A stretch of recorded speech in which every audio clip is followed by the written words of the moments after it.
Hello, everyone. Welcome back to another episode of Jedi Talk. I'm your host, Brad Hughes. I'm your co-host, Evan T. Boucher. And this week, man, we have so much to talk about. This might be like the most, I know for sure, it is the most show notes I've ever written for a show. I mean, it's like a freaking novel over here. It's the most I've read for a show, so that makes sense.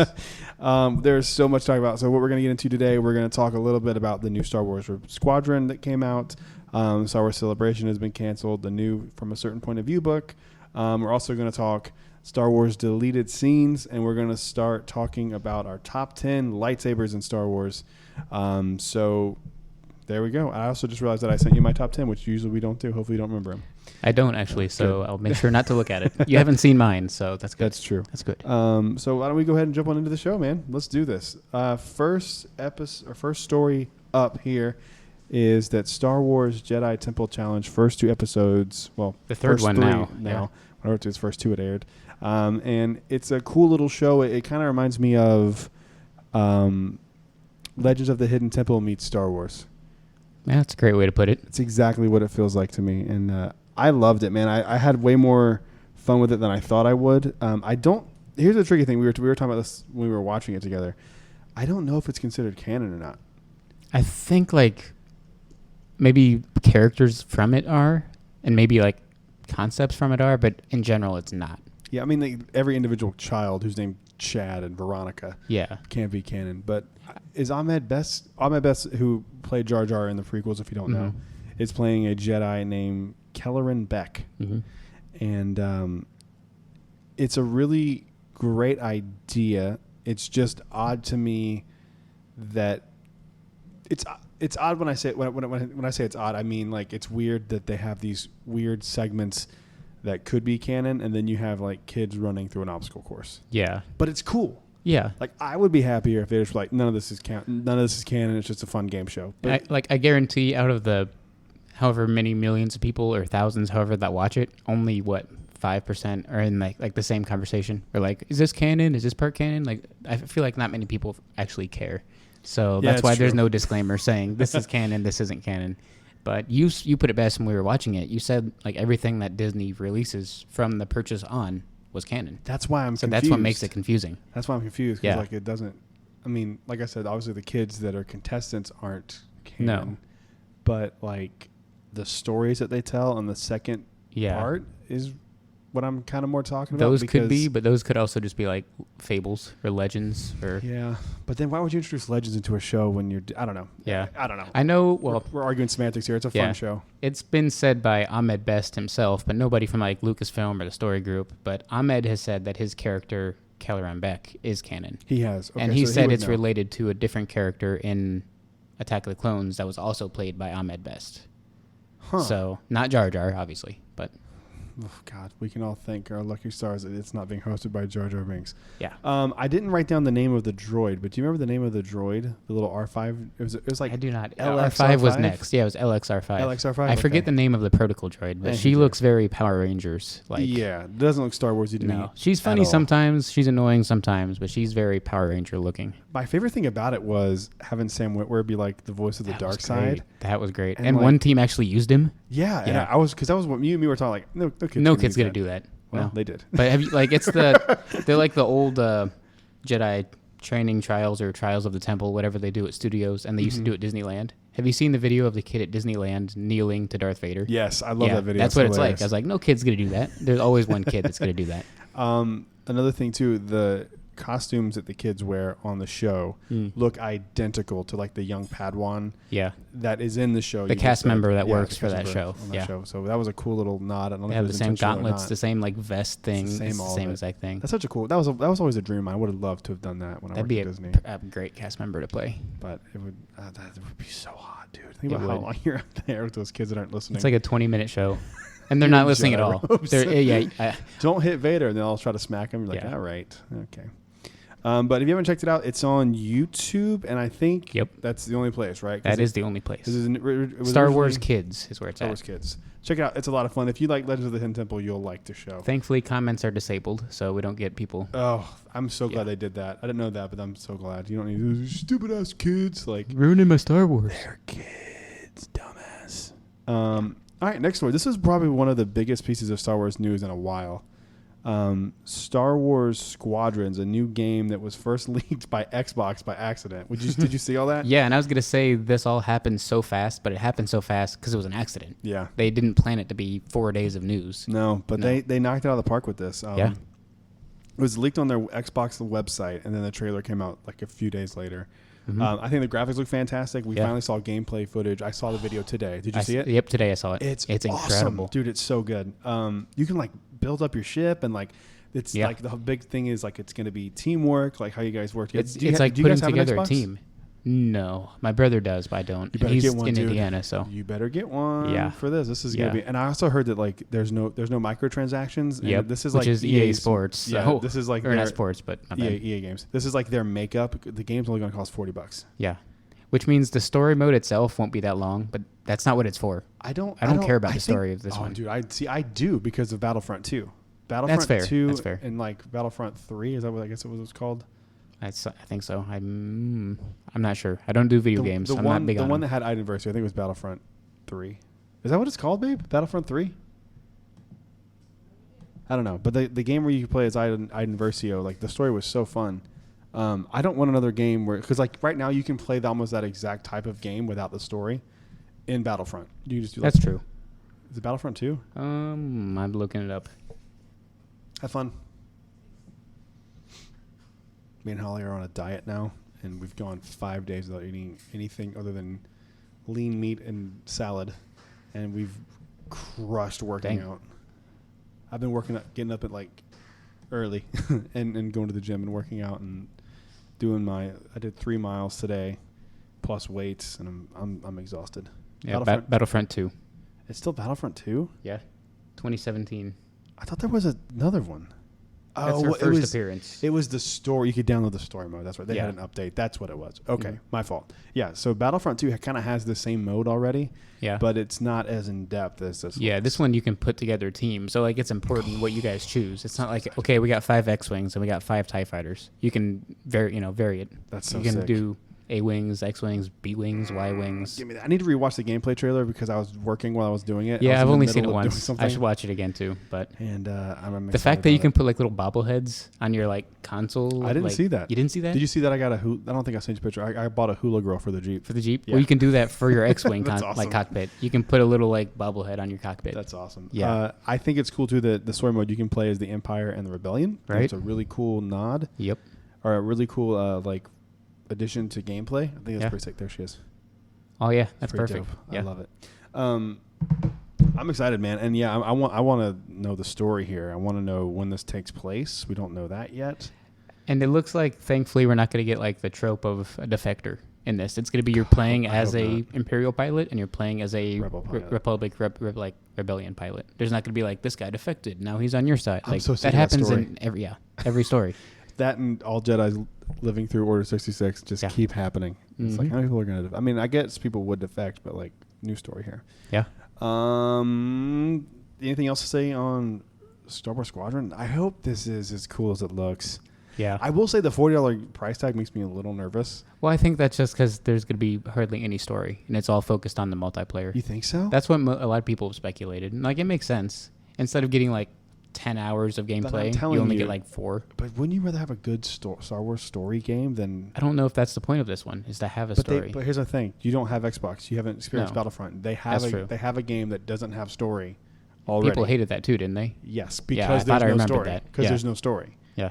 And that's why they did the campaign with Versio and that huge, massive update. But like, give me a story. And Jedi Fallen Order is as close as we've gotten, and that's a great story, fun game. But I finally finished it again this week, and I hate the gameplay. The lightsaber fights are not lightsaber fights. No, you're just mashing buttons and swinging. Which that's fine. Like that works for some games, but like when you have a lightsaber, I need to be fighting, and anything I touch should get exploded. It should open. It should slide, unless it's Beskar, because Beskar can't be cut with a saber. That's it. Everything else should just be. And like, I would wish there was more like strategy in the fights. Well, see, that's why I'm it's worried about this one. It's just mashing buttons instead of like you have to read your opponents or whatever. It's just mashing buttons. See, this one I'm wondering, like the end.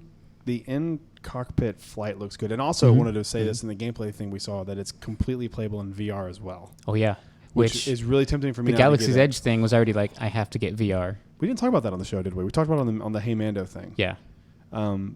Yeah, this was another reason for me to want to get VR. Was that 2 weeks ago that came out? Yeah, a week or two Or ago? they announced it, but yeah. So that was awesome. And then this is VR too. So it's like these two Star Wars things alone in VR. Well, I think the Galaxy's Edge thing, they haven't said other than the Oculus where it's coming, as far as I'm aware. That's true. I really, really think we should invest in a VR thing, you and me. I'd be down for that. You know, because here's the thing, if we go half on it, we can share it. You know what I mean? Yeah. And then we don't have to, you live down the street. You can always be like, hey, can I come grab the VR thing? Hell yeah, dude, come get it. And that way we don't have to both spend $500 separately. Yeah, exactly. We both want it for the same reasons too. It's not like I'm getting it for those weird games where like you see the ones where like people balance so you don't fall off. Yeah.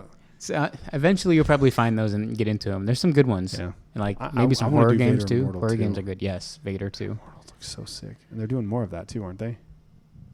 Did I make that up? No, it's the same people that did Vader are doing the Galaxy's Edge. So that's like their next project they're on. Dude, I'm so curious what that's going to be. I'm looking at it right now. And they could really do some really cool stuff with that. But back to Rebellion. Did you ever play Rogue Squadron for the N64? No, I did not. You didn't? Mm-mm. Oh, man. I was thinking that the gameplay would be something like that. Like, it's so fun. Oh! We didn't put in the notes on your paper. Put in the pod racing game for Switch. Okay. Because I didn't have that. Because we didn't, at the time, when I was writing these notes, that hadn't been a thing yet. But, I'm really curious about the story mode more. Like, the multiplayer is usually where I always go. I've had Halo Reach now as part of Game Pass for a while, for a month or two, and I haven't even touched the story mode. I don't really care about story mode unless it's a Star Wars game. So which makes sense. I get that. Yeah, because I'm just like, give me some more stuff. I mean, do we know where this is going to take place in the timeline? Have they said? Well, that's weird because maybe have to be 4 and 5. Maybe I'm confused on it, but they called it. And like you can be an Imperial pilot, and they said New Republic, but New Republic is sequel trilogy, right? Yeah. So that threw me off. Isn't the Republic what we see in the originals? We got some breaking news here. Some Disney World breaking news. Annual pass holders will be able to hold a maximum of 2 Disney Park pass reservations at a time. Ugh. Damn. All right. So much for having an annual pass. That's from Blog Mickey too. I almost said his name. Whoops! I don't want to say his name if he doesn't have it out there. But he's always right. So I'm assuming so. If you get one, you can. If you use it, you can get another one. Does that make it like a boarding pass situation where once you've used one, you can get another one? I don't know, dude. This is so nonsense. Either open or don't. You know what I mean? Yeah. Anyway. What were we talking about before I read that? Trying to figure out the timeline. Oh, yeah, the timeline. Because they say you can fly as a New Republic fighter. But when did the New Republic actually end? Because the X-Wings look like Rebellion X-Wings. Yeah. Wow. Resort guests can make up to 14 days. Annual pass holders can only do 2. Whoa. That is weird.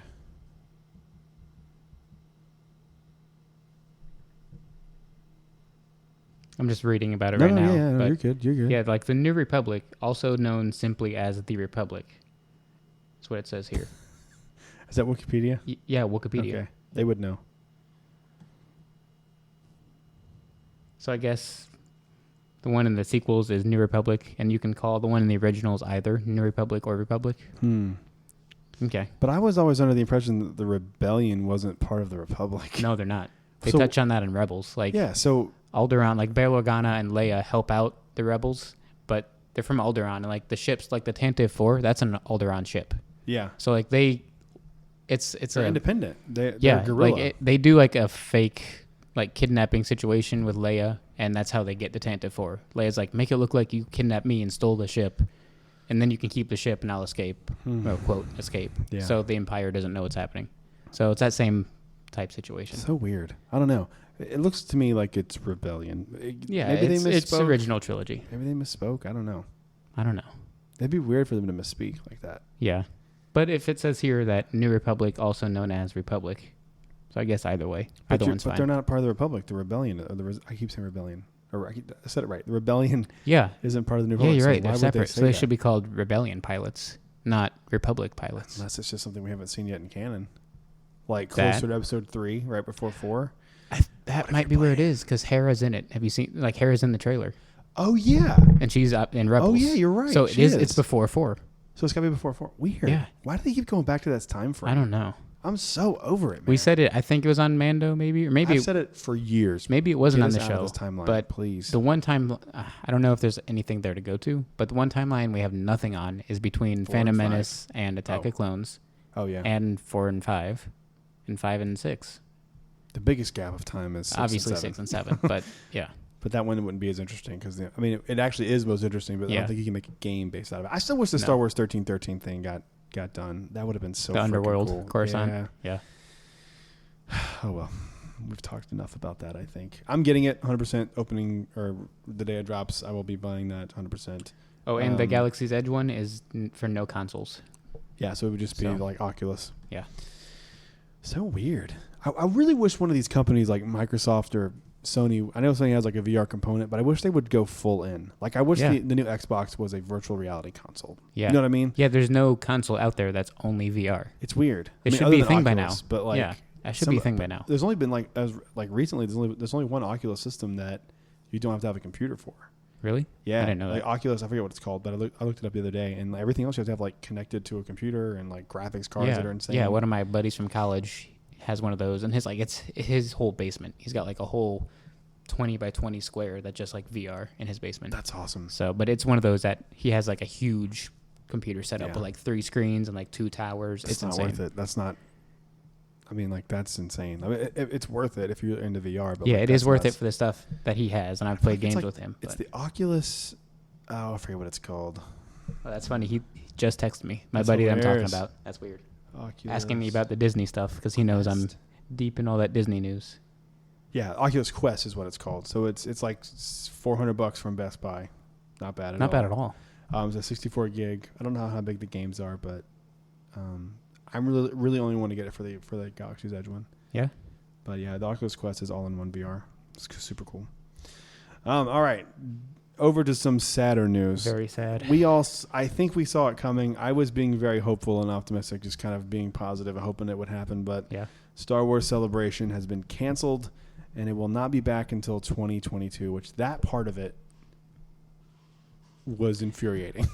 Yeah, I was expecting if they did cancel it this year, bring it back 2021. But here we are in 2022. Like, wouldn't it have been a better move to just cancel it in Anaheim and then move it over to Orlando where stuff's open? Yeah.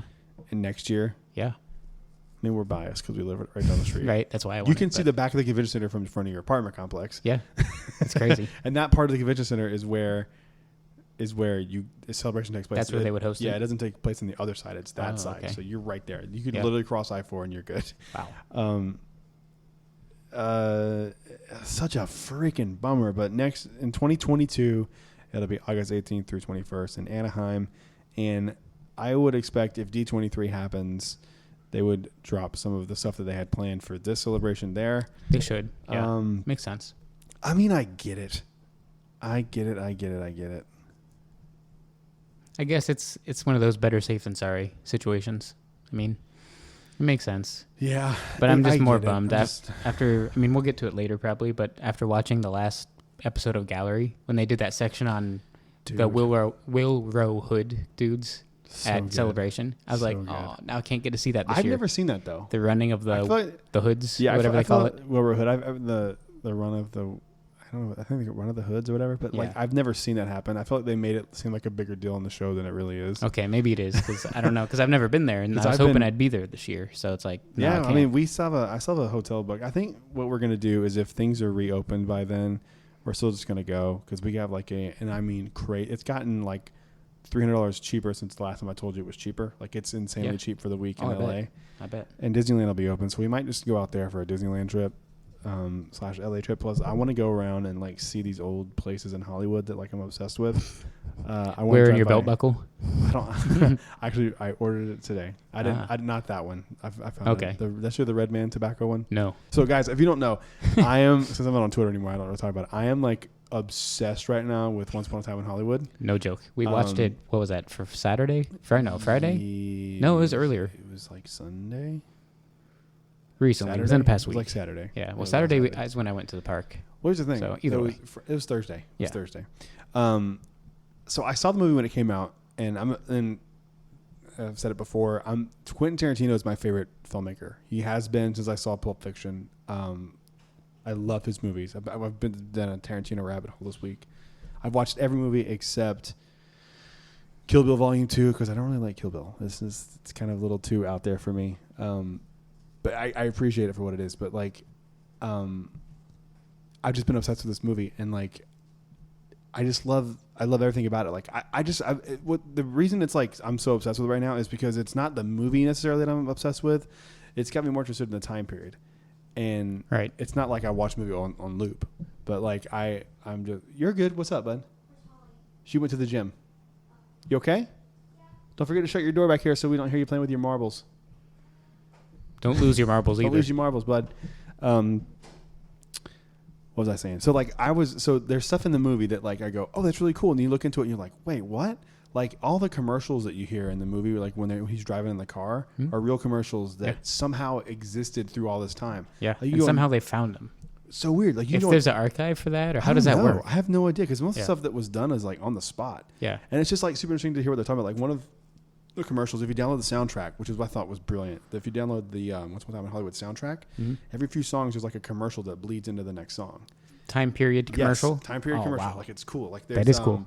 The first one that because like for some reason on Apple Music it starts at track 4, and the first one is like this mug root beer commercial, and it's like with the new twist on top. Whoa! Like it's just that kind of stuff is just fascinating to me. It's like things that we just consider back normal. then. It was amazing. Yeah, and there's one for like tanning yeah. spray and like tanning butter. It was just that's so interesting. And then like you start finding like, oh, that's a real radio station. Oh, that guy was like this legendary Hollywood radio guy who's like dead now. Like, yeah, it's more that I've gone down the rabbit hole with. Because I mean, that's why both of us love old MGM. Yeah, and we still love Hollywood Studios. Obviously, it's still both of our favorite parks. Yeah, but that's always why that old school Hollywood, the Hollywood that never was and always will be. Yeah. But like I want to go see Celio Drive now. Yeah. Like there's a bunch of things that like I want to go see in person and be like I was there. And I don't know. It's just weird. So we might do that instead of a celebration. But if you haven't seen Once Upon a Time in Hollywood or you saw it once, go check it out again because there's like I saw it once and I was just like it's a good Tarantino movie. That's where I'm at right now. I've only seen it once. Yeah. And I'm like I want to see it again, obviously. But Brad Pitt's character is so freaking cool in the movie. I loved him that whole God, he's the best part. I love him. He's awesome. He's fucking jacked too. He's jacked. He's like 79 years old. No, okay, not quite, but he is jacked. He's. I'm not even. I'm like basically half his age, and I wish I looked like him. You look more like him than I do. Don't know about that. It's such a good movie, man. I think you should watch it again. Yeah, I will. Did you buy it or did you just rent it? No, yeah, we just rented it. I have it on Movies Anywhere, so if you can log in as me and you can watch it. Nice. It's so good, man. There's so many little things like going back and like once you see the movie, this is with any movie really, but this one in particular, you know where it's going because like the whole time I was watching it, I knew what the movie was about. Yeah. And so I was like, okay, how are they gonna like? I was trying to figure it out versus just enjoying it. Yeah. And when I went back and just enjoyed it, I was like, man, it's like I think it's my second favorite Tarantino movie. Whoa. Yeah. Pulp Fiction number 1, 100%. Yeah. Okay. And then it goes for me Once Upon a Time in Hollywood. Then Inglourious Basterds, because Inglourious Basterds was my number 2. That might be my favorite. It's so every scene in that movie is just so tense, and like he's just such a master. And then like the comedy's great too. Like when they're trying to speak Italian, he's like Gorlami, and he's like, you speak the least amount of Italian. He's like, I don't speak any at all. He's like, exactly. That's why you won't say anything. Yeah, like it's great. That scene is so well written. Yeah, because he looks at the other Italian guy. That guy knows that guy is full of crap, and he knows who he is, and he knows why he's there. Yeah. I've watched it like 7 times. I love that movie so much. But like when you really break down the dialogue of that scene where he goes like, nice work. Yeah. You wouldn't say nice work to somebody that speaks the language. Right? You know what I mean? Yeah. So that's him subtly acknowledging that these two are full of shit. Yeah. And it's such a brilliant line. It's just you don't catch that the first like two or three times. I didn't catch it until someone pointed it out to me. Yeah. But like any other writer would just be like, yeah, I gotcha in that moment, but not Tarantino, dude. He like lets it go and build. It's more subtle. Yeah. And the thing with the German 3, Yeah. It's like that. Mm-hmm. That's what gave it. It's just so many. I love the scene in the basement bar. That's my favorite scene in the whole film. Yeah, that's intense. That is a tense scene. The opening scene too is just like I could do a Tarantino podcast, man. I love him so much. He's fantastic. Tarantino talk. Talking Tino. Ooh, there you go. Drinking Tito's. Drinking Tito's. Talking Tino. Yeah. Tito's and Tino. Ooh. There you go. Where's Burt Kreischer when you need him? Right. All right. Enough of that. What was I talking about? The sad news of Celebration. We flipped it and made it a little better. So I'm just so bummed. I mean, we all kind of figured this was going to happen, but I'm just so bummed. Maybe we can go to D23 instead. We'll see. We'll have to see. We'll see. All right, moving on to the next story here. Why don't you introduce the next one? I've done two of them. I just stole them from you. I'm sorry. Well, in commemoration of The Empire Strikes Back, the 40th, Your shirt. I'm wearing the Empire shirt today. Today's not the 40th. It just happened last month, but they have announced from a certain point of view. It was a quiet celebration. Yeah. They didn't really do much. I mean, I guess because everybody's been quarantined, but so they announced nothing really happened. A certain point of view for Empire, and that's really about it for like the celebration of it. And then you texted me today that it's being released in select theaters, but none in Orlando. None in Orlando, which is so stupid. Yeah. So that's another thing for celebration of it, but because reason I sent you that was we saw the other day that Cinemark and AMC are doing. So maybe it's AMC. Maybe AMC's doing it. Ooh, that would actually be because I just checked Cinemark. I checked the theater. The text was from Cinemark. Yeah. Ooh, I wonder if they're doing it at AMC. So I don't know. These movie theaters that are reopening soon are doing like a bunch of classic movies, like Jurassic Park's coming. Because there's no other movies to show. Yep. So Jurassic Park's coming back. Yep. Back to the Future, Ghostbusters, all that kind of stuff. And then I saw today that once. Dang! Now you should have waited to see Back to the Future. I wish you would have waited. Right? You haven't seen the third one yet, have you? I think it's just the first one that they're doing. There's not a ton of them. Okay. There's not a ton of them. Dang. But I saw that Empire was coming in, and I was very excited. And then I went to go buy tickets because I was just going to get 5 tickets and just whoever wanted to come, cool. If not, the cool thing is they're only $5. Yeah. So I was going to do that, but unfortunately, it is not happening here. So check out your Cinemark, your local Cinemark, and see if yours is doing a showing of Empire Strikes Back, because I'm telling you, those movies are great on the big screen. I just saw them not too long ago. So, I'm sorry. Go ahead. Well, they also, about a week later, gave us the full list of authors involved with From a Certain Point of View. Have you read the first From a Certain Point of View? I have not. I didn't love it. No? I mean, I feel like most people don't love it as a whole, but they have certain sections they like. 100%. It just kind of like... It just fills in things that didn't need to be filled in. Yeah. And it's just kind of like deleted scenes do. So too much detail. Yeah. Like, these are like stories. It's like I didn't need to know all that. You know what I mean? Yeah. It's not bad. It's just not. That's the good and bad thing about Star Wars. It's like every single random dude has a story. And it's like some of mine I don't care about. Yeah. Some I do, some I don't. Some you don't. And this is overkill, I think, on this one. But I mean, there's a long list of authors. I don't know if you just want to point out a few that stuck out, or if you want to read all of them. They all deserve their credit. Okay, I'll go a few. You go a few, because this is gonna. We will start. All right, I'm gonna butcher some last names, so I apologize. Tom, is it Engelberger? I guess. And S.A. See, I'm gonna butcher this one. I apologize. Chakraborty, and Mike Chen, Adam Christopher, Zoraida Cordova, friend of the show, Delilah S. Dawson, Tracy Dion, Seth Dickinson, Alexander Freed, Jason Fry, Christy Golden, Hank Green, Rob Hart, E.K. Johnston, Lydia Kang, Michael Cogg, R.F. Kwang, C.B. Lee, Mackenzie Lee, John Jackson Miller, my bad, Michael Marici, Daniel Jose Older. Okay, I've heard about half of these names. Yeah. So okay. Mark Ashirio, Amy Radcliffe, Beth Rivas, Liam Rivera. Is it Kevin or is that a O? Kevin Scott, Emily Skratruski, Karen Strong, Ann Toole, Catherine M. Valenti, Austin Walker, Martha Wells, Django Wexler, Kirsten White, Gary Witta, great writer, and Bethany N. Williams, Charles Yu, and Jim Zub. Notice, this is interesting, and I think I have figured this out. So notice who's not on that list. Our boy Kevin. Kevin Shinnick's not on the list. Yeah. Who else isn't on the list? As soon as you say it, I'm going to be like, oh, duh. But think about it. 3, 2. No, go ahead. I don't know. Claudia Gray. Whoa, yeah, duh. Now, here's the reason I think that's the case. This book has been in the works for a while, right? I think Kevin Shinnick and And this is not anything we know. Like, I don't know Kevin. No, he's been on the show. We don't know him. And Claudia Gray are doing. We know Claudia Gray is doing the High Republic. I think he's probably doing High Republic too, which is why he's not involved in this one. Possible, because he's such a good author. If Lucasfilm doesn't give him something past Force Collector, that's the only thing he's got aside from Chewie and the Porgs. Yeah. He only has 2 Star Wars books. He's awesome, man. Who's so interesting. Yeah, he knows so much about Star Wars too. Smart. Like, give that dude a freaking. I've been very vocal about not being very interested about the High Republic, but if they give him a book, I'd be very excited because he's just. It's kind of like how if somehow Deborah Chow wasn't doing Obi-Wan, you'd be less interested. Like, it's that same idea. I wonder if I don't have Twitter anymore, but I wonder if I still have the account, but I wonder if I messaged her right if she would tell me what and not say it publicly. Off the books. Off the record, if she would tell me who her story is about. Don't know.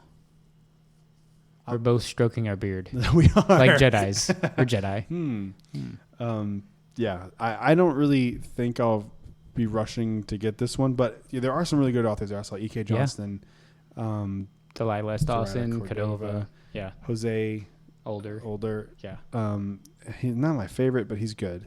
Yeah. He's good. There was somebody else. Oh, crap. What's her name? Christy Golden. Mm-hmm. Dude, her book about Battlefront was Inferno Squad was the shit. Yeah. It was so good. I haven't read that one yet. Oh, it was good. Way better than a video game novel should be.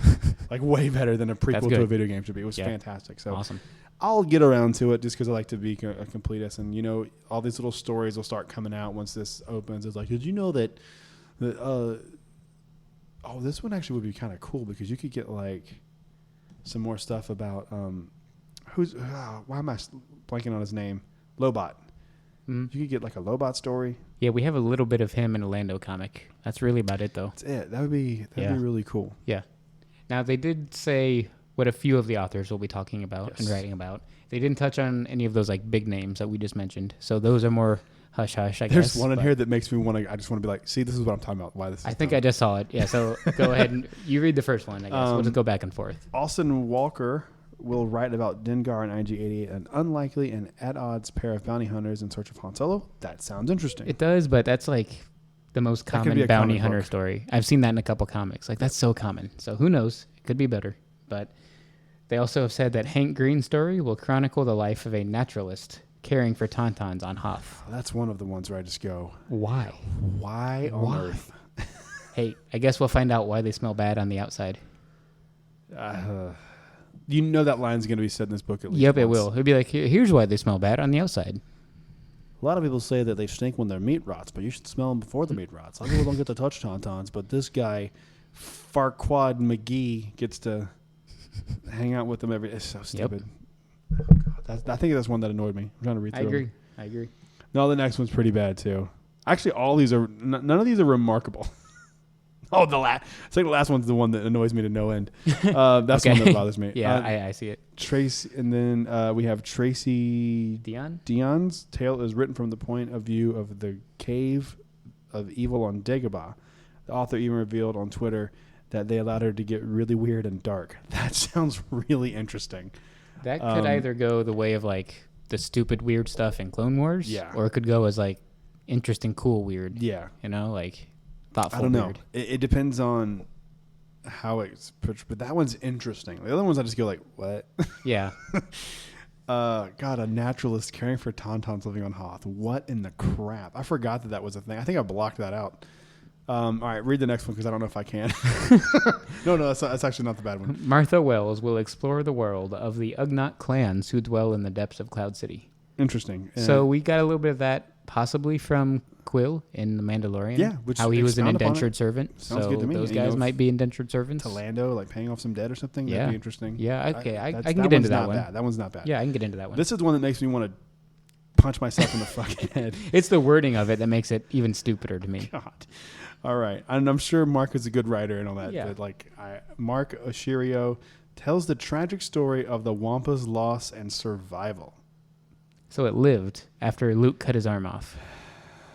And he's like dragging himself across the thing. He's all depressed. Like he's a monster. Yeah, that's the point. He's an animal. Like animals don't have thoughts like that. Yeah, it's not a sentient being, right? I mean, they're sentient. Animals are sentient, but like it's not. I don't know if they're not aware of existence. They're not conscious in the way we are. No. He's not like, dang, my arm got cut off. I only have 2 years left. See, that's my thing. They're gonna like make him like that, and the same thing they did with R5, where like made him a droid. Yeah, that's like I'm more okay with it with the droid than I am in Monster. Wampa, dude. Yeah, he's like gonna drag himself. Snowman. He's gonna run into the Tauntaun guy. I need a Tauntaun. I hope he eats that. Or guy he eats too. the guy. Yeah. Hope he does. You can grab the last one. And Seth Dickinson will question the cost of serving the Empire aboard the bridge of a doomed Imperial starship. That's interesting. By doomed, what does that mean? By doomed, is it like on a crash course? Is it a suicide mission? Is it one of the ones they blow up or something in Empire? Is there any? Maybe. Are there any Star Destroyers that get blown up in Empire? No, not in Empire. Yeah. In Empire? Well, I guess they do shoot down like one when they're evacuating Hoth. Yeah. Maybe it's that one. Could be. But that's always been interesting to me because, like, I think that we've talked about it before on the show, but like Star Wars has done a good job of like being sympathetic towards the Empire. Because like, but they still show how much they're a bunch of dicks too. Like they do both. Sympathetic in the sense of like it's a job. Yeah. And these people are just doing a job. Yeah. And I think that's kind of what you're going to explore here on a grander scale. So I think those all sound interesting, minus the two that. But like, okay. Let's just think about this from a marketing perspective, right? If you're trying to get people to read a new book about celebrating the 40th anniversary of Empire Strikes Back, is the way to grip them to tell them about a story about a naturalist that takes care of tauntauns on Hoth? And that's another one of those casual fans are going to be like, wait, what's a tauntaun again? I forget. I think everyone, even casual fans, know what a tauntaun is. But maybe, I just don't get why that's like, hey, check out this book. It's got to do with tauntauns. Yeah. A guy who feeds them. I have no idea. It's just especially because Empire is universally accepted as one of the best films of all time. It's like, how you shouldn't have to get people excited for this book. It's already about the best film of all time, one of the best movies of all time. So, yeah, like going into a story like that makes it feel less ceremonious. Stupid. It makes it feel like it feel like it's nothing. Yeah, I don't get not. that. It's just not. I don't know, man. I don't know. I'm usually not a hater, but those stories sound really stupid. They do, most of them. I don't know. But thankfully for Obi-Wan coming up, the Obi-Wan news, that's you take more exciting news. I got to respond to something real quick. Ewan McGregor has confirmed that the volume, which is what they used for the filming of most of The Mandalorian. Watch The Mandalorian. If you haven't seen it yet, Jesus Christ. Yes, especially the last episode. But they're going to use the volume for filming of the Obi-Wan series. So that's sick. Because like that's the future of probably even filmmaking. Like it's going to probably start getting used for movies, I'd imagine. I would. So you have to. If you have it, use it. We watched Black Panther last night, some of it, and before we got tired and went to sleep. But I was watching it and I was like noticing the CGI in the background. It's not good. It's not that it's not good. It just clearly, once you see the volume, it just clearly keeps. It clearly looks like CGI, like a flat surface. Yeah. Even though the LED wall is not real, there's more depth to that than there is like a blue or a green screen. You know what I mean? So, yeah. I don't know. But that's very, very good news. And I think this is a no-duh situation. Like, of course you're going to use this. Like, it's cheaper. It looks better. You got a new show coming out that you're trying to, like, and it does what Star Wars is known for. It pushes technology forward, yeah. So, and it's like they're taking the good parts of Mando and using it for Obi-Wan. Like Deborah Chow, she killed it. Let's use her for Obi-Wan. The volume's awesome. Let's use it for Obi-Wan. So, in a roundabout way, I think Mandalorian is like a good testing ground too. 100%. Which it could be a bad thing too. That's with all these rumors for season 2. Some of those could be bad testing grounds, throwing in 16 different characters. So, I mean, those are all rumors. None have been confirmed, right? Nothing's been confirmed yet. So, I mean... It'll happen at Celebration 2 years from now. Right? God, I'm so after the season comes out? But, I mean, I'm excited for Obi-Wan no matter what. Either way. Me too. It's going to be good. He also had a quote that said, Ewan McGregor had a quote saying about the volume, that I think I'm going to enjoy it much more. The prequels were all on blue screens and green screen, and it was hard to imagine, but nowadays I think things have moved on so much, and I think a lot of what you see is going to be what we see on the set. I don't know if you've seen the behind the scenes of the Mandalorian series, but they employ that incredible screen. It's pretty amazing. It makes you feel like you're in the place. It's going to feel realer? Is that a word? Realer for us actors, and I think we'll be using some of that technology on our show. Yeah, I can imagine it's easier to. I mean, when you see it, like, of course, it's easier to act. You don't have to imagine what Tatooine looks like. And like, it's weird because even like one of his most recent films, the Christopher Robin film, they even use like practical Pooh and practical Tigger and stuff in a few scenes. I never watched that movie. And you haven't? And I own it. It's a good thing to watch. I haven't watched it since I saw it in theaters, but it was good. Yeah, I cried in it. Like, it's still good. It just isn't something you go back and watch again and again. Gotcha. But it's good, and he's really good. So he's always good, man. Yeah. He's the best part of the prequels, except pod racing. If you could get rid of pod racing or have another actor play Obi-Wan that's just as good. I have to pick one of them? Yeah. Oh, if he's just as good, then I'll take that actor. Okay. But I love Ewan McGregor, so it's like... He's so good. Yeah. Don't take that as me saying I don't want him. It's like, I'd still rather be him. But if someone does just as good of a job, I'll take it. Would you be interested, and this is just a weird like side tangent here, would you be interested in Obi-Wan if a different actor was playing Obi-Wan? If he did just as good of a job, yeah. But what if he didn't? Like, what if, if he didn't? No. What if they just... No. What if you don't know? Like, what if they... Let's say somebody you trust. Let's say... Johnny Depp. No. Let's just... For art... I mean, he clearly wouldn't fit. But let's just say they do hire somebody like that, where you go like, oh, that sounds awesome. And then they just bomb. Yeah, then would you still be excited for the show? No. Because you haven't seen it yet. No, I wouldn't. But, like, you don't know that. Because even you're after... going off just casting news. Then... Okay, so this same... made-up actor played him in the prequels also. No. So Ewan played him in the prequels. Played him in the prequels, and it's some new dude. And some new guys come in to play him, and you don't know how it's going to turn out. I'd watch it, but I would not be excited. No, hell no. Dang, because Ewan McGregor, like, he kills it. He was so good. Like Alec Guinness and the originals obviously are great, but I can't. Coming out of the originals, I was like, yeah, okay, Obi-Wan, whatever. Okay, let me counter argue something here with that. So this is kind of a weird comparison, but Batman 1988, Jack Nicholson's Joker. Yeah. From that point on, everyone was like, that's the Joker. No one can top that, right? Yeah. And then you had Heath Ledger play the Joker in The Dark Knight. Yeah. And then everyone from that point was like, no one can be the Joker. That's the top. That's true. We haven't had anything like that in Star Wars. Then we had, on a much less scale, the Jared Leto one, which was trash. But I'm talking about good stuff. Yeah. So the Joker movie that came out. Yeah. Joaquin Phoenix. Yeah. You know, we haven't had anything like that in Star Wars. So would that be interesting to see something like that? Like, yeah, it could happen. There's nothing saying it couldn't. You know, if they did recast, I would.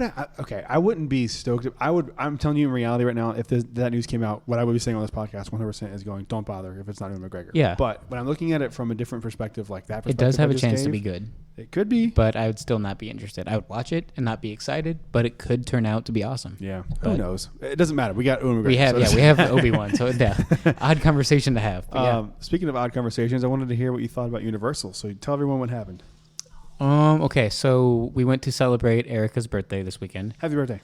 And dude, I can hear you playing Hot Wheels, and they're coming out of the room. It's not me he's talking about this time. Don't roll your Hot Wheels out here. You know that's not okay. We don't want to slip and fall. I didn't tell you meant to. I just said don't do it again. I didn't beat you with the Hot Wheel. Ah! Here. He's elbowing me. I've taught him well. You have. You could beat somebody with a Hot Wheels car. I just saw it happen. It's possible. I love you. Go have fun. Go play in your room and quit having cars come out here. I love you. I said I love you. Bentley. Thank you. He was showing his butt at me every time I said it. Yeah. Dork. Anyway. So we obviously couldn't go to... Stop. Go play. He's such a dork. I wonder where he gets it from. I have no idea.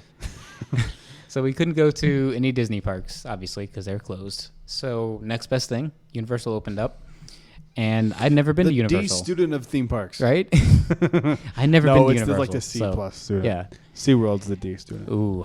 And then Fun Spot's like that's not even a theme park. That's summer school. The redheaded stepchild of parks. Hey, you're redheaded. Red-faced, not redheaded, right? No, you're ginger. I'm redheaded now? Of course you are. Look at your beard. Well, the beard is, but... That's the same hair from your head. That means I have half of a soul. I'm gingery too. That's true. You have half a soul. I don't have half a soul. I got less than that. Oh, dang. Like rocking cortisol. So we went to Universal, obviously, and it was my first time. And like previously, I'd only ever cared about two Universal like IPs, if you can call them. Well, they are IPs: Jurassic Park and Back to the Future. So like I had just never been drawn to Universal, and obviously Back to the Future is gone now, so that made me less excited. So I also never seen Harry Potter, so we binged all the Harry Potter movies. You've seen them all now? I've seen all of them except the one where Johnny Depp is Hitler. So Where's Hitler? Well, Wizard Hitler or whatever. Oh, I was like, wait, he plays Hitler? Is this like a Transformers thing? It could be. Autobots. Harry Potter is that bad to me, but okay. It's that bad? Would they you rather Hitler come back and take over? No, they're all the same. I'll touch on that quick. Again. Like that's what I always say. They're all the same movie, and like they're all a bunch of gobbledygook, like where it's just a bunch of random words. And it's every movie, it's something new that our characters don't know about. But it's like, how did you not know about that? It's like, oh, by the way, there's the Order of the Phoenix. It's like, how long has this been here, and we're just now finding this out? I see why I always mock it and say every Harry Potter it feels movie like it's all just made up on the spot. It's like, by the way, there's this. By the way, there's this. And the magic to me is it's so convenient. You need to go here. It's so convenient. There's an invisibility cloak. So convenient. And the magic to me isn't defined. I don't understand the magic of it. It doesn't make any sense. It's like, why can't you just point a wand at somebody and blow them up? I don't know. Blow up. Yeah, I don't get the magic of it. So I've only seen it once. Maybe if I watch it 20,000 times like Star Wars, I'll understand it. But I'm gonna do the Bugs Bunny meme on you real quick. No. Okay. Well, anyway. See, I wonder if it's more defined in the books though. That's what everyone has told me. So not reading the books though. I'm probably not. I'm probably not gonna. You're not gonna read the books. No. You're never reading the Star Wars books. No, I'm slowly getting through. If you read those books before you read any more Star Wars books, I'm gonna beat you to death with the Hot Wheel. I would never do that. So, so to get excited to go, I watch those movies and I'm like, all right, I get it. Like I understand the characters. I get the world. The world's all right. It's cool. So we show up. The first ride we do is. You're so blasé. Like the world's fine. It's all right. Like I'm not into it. To me, I don't know. I'm just not into it. So funny. So we do Rip Ride Rocket. Did you like Rip Ride Rocket? I like it. You forgot to have me send you the codes. We looked them up. Oh, you did? Okay. And we sadly were like, oh, we'll probably come back 2 or 3 times. So we didn't use them on the first time. Oh, so next time we go, we'll do the codes. Lame. They have some secret songs on there that are insane. You can play Rainbow Connection. They have 2 Muppet songs. They have that one and a... Moving Right Along? Yes. Yeah. So it's technically a Muppet coaster, man. Like, think about it. So I did it's Kanye. Also a Limp Bizkit coaster? It is. Did you do Stronger? Yeah, I did Kanye. That was good. That's usually what I go with. That was a good one. I love and I thought there was going to be inversions, but there's no inversions. There is I was one disappointed. Weird point where it's like you're kind of upside like half a down. second, and then it flips you. Yeah, it's... I don't think it counts as you're not going upside down because you don't physically go upside down. You're just kind of this weird it's a very aggressive turn though. Yeah, it's aggressive, but it was much tamer than I expected. I like it. I don't get the hate. No, I like it. I don't get the hate. I like it. I just genuinely don't understand why people hate it so much. It makes no sense to me. Like it's a fine roller coaster. It's fine. Yeah, it's definitely it's long too. The theme is so stupid and dated. Yeah, it's like we're filming a music video on a coaster, and you can pick your song. Yeah. So stupid. The theme doesn't matter though. It's a coaster to me. So Rock and Roller Coaster says hold my guitar. Yeah, I love Rock and Roller Coaster. So then we jumped over to. You can say the same thing about drop towers though too with Tower of Terror. It's just a drop tower. It doesn't need a theme. That's you know what I'm saying? You see what I mean? Yeah. You know what I'm talking about? You feel me? Not mean? I know. I feel. So then we jumped over to Transformers, and I'm going to tie this into Spider-Man because we did Spider-Man later in the day. You mean the same ride? But I don't understand. People are like, Spider-Man's the best thing ever. I'm like, I've done them both now. Spider-Man they're is the same. Okay, they are the same. Identical. But here's the thing, dude. That Transformers ride came out like 3 years ago. Yeah, that Spider-Man came out in '99. Yeah, so that's why Spider-Man's fantastic. At the time, Spider-Man was probably the best thing. Spider-Man's still one of the best rides in Orlando. You're crazy. I don't know, man. It was park in front of a screen. Park in front of a screen. Park in front of a screen. But yes, but that was innovative in '99. Yes, but it still doesn't. I agree. But that doesn't make Peter Pan's Flight less good because it's quaint now. It's still the same idea. Fair. It's the same. Fair. It's the same. You're getting 20 years away from an attraction. Fair. So I should look at it historically. In 75, you wouldn't look at Peter Pan and go, "That ride sucks" because it's 20 years old. It didn't suck. Yeah. So Spider-Man didn't suck then. Spider-Man's still great now. I think that 3D holds up very well. They've done they've refurbed it not too long ago to make it look more like the Spider-Man movies. It does. It's more stylized. Yeah, but it used works. to be cartoony, like the show, like the animated show that people don't remember. Yeah, because they changed it when those movies came out. The Amazing Spider-Man show. Yes, I loved that Fox. as a kid. Yeah, I love that. Yeah. Yep. That's yes. But so I had something. Oh, but it's like there's also there's sets too. It's not like you're just in front of it's not like it's the Minions where you just sit in front of a screen. Like your vehicle moves. You know Scott Trowbridge did that attraction, right? No, I couldn't tell at all. He did. He's come a long way. dude, I remember riding that ride as a kid and being like, holy crap. We did it. I'm not being dramatic. We probably did it 15 times. Dang. I loved it. And I think it is very detailed. Like when you're first starting off. The queue has so many like Easter eggs, and so does the ride. There's so many Easter eggs. Like, just think so about, I love that like, stuff of you it. saw the Stan Lee cameo, right? Yes. Okay, in the trash He's can. in the little truck too. The trash truck. Oh, so good. I freaked out. I like jumped and pointed. I was like, Stan Lee. But like, dude, don't look at the screens next time you're on the ride. Look around. Every set is completely planned out. I mean, you know that scene where you go in front of the thing and it feels like you're going up? Yeah. You know you don't go anywhere, right? Yeah. It's just those like that part was effect. sick. But I'm just like, but every screen is surrounded by the setting that you're supposed to be in. Yeah. So the screen is just a storytelling device that you can't really tell that story without screens. Especially in '99. Yeah. I get it. You can't have animatronics do that. Yeah. I didn't see the historical side of it for sure now, but I mean, all that stuff aside, to me, like the EMV system, like this, they use it on Dinosaur and they use it on Indy, obviously. So again, I love 99. The EMV. Again, 99. They were the first one to use it. Indy was out first. That's right. Indy was 95. You're right. Yeah. My so fault. Indy was first. Yes. But different type of EMV though. Yeah. That one's more open. You're in a Jeep. This one's more like enclosed, and it moves you more along with screens than it does along with environment writing. So, but yeah, the EMVs are amazing, and I still love that. But to me, it was just like park in front of a screen, park in front of a screen. You're so wrong. But what also kills me and blows my mind is what is Transformers? What IP is that based around? Big ass robots. Transformers. Giant ass robots. Mm-hmm. There's no big ass robots. What are you talking about? You can't just have one full size animatronic that's like just a simple wave or like a point at you or something cool. Like it's just movies of robots. Movies of robots. Animatronic?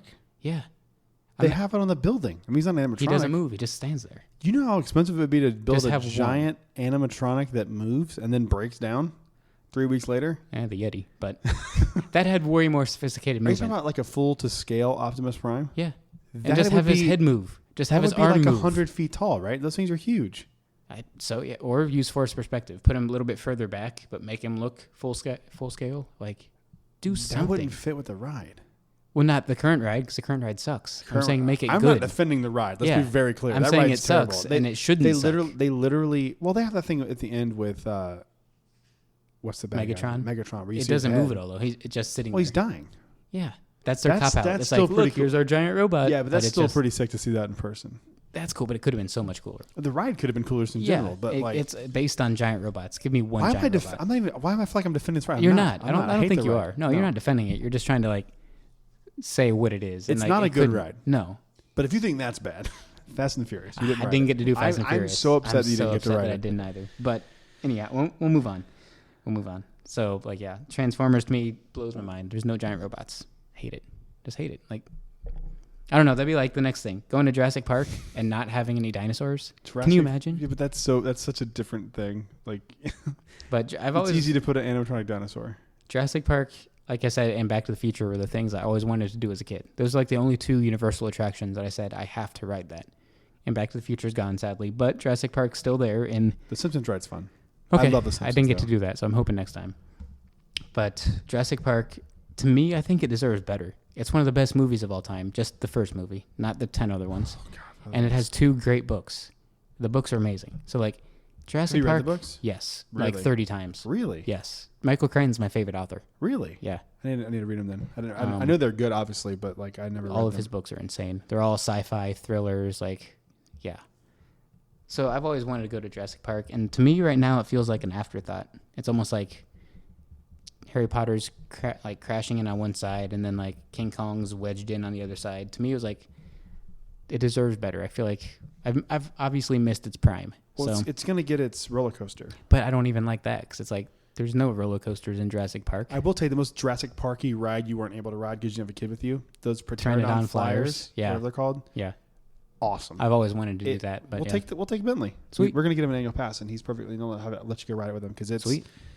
That's the most like it feels like you're in the world because that's something that they. I mean, even though you could look over and see King Kong, and you can look over and see.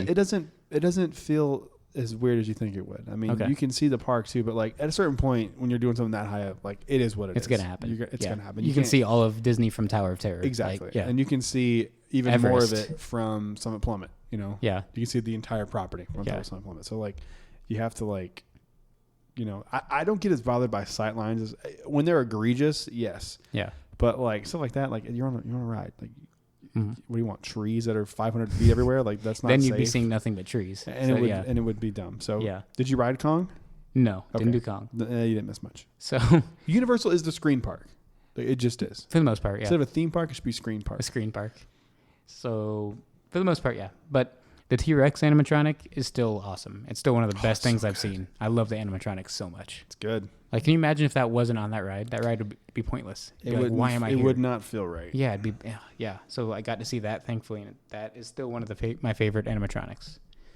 I'm just kind of basically reading my Twitter thread. So if any of you guys followed me, you've probably seen all this already. But Harry Potter, though, I don't really care much about the IP, but that is where like Universal shines. That's where they're like on their A game.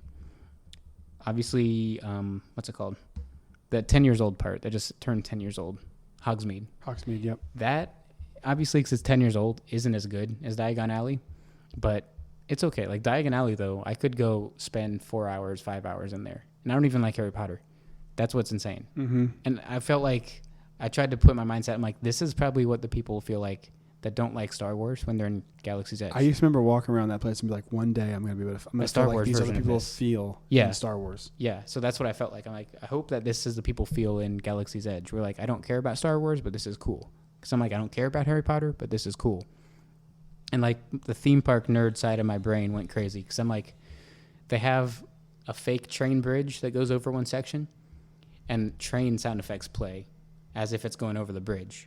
And they have like a stoplight for a train up on that train bridge, and it turns red, green, so that's theme park nerd side.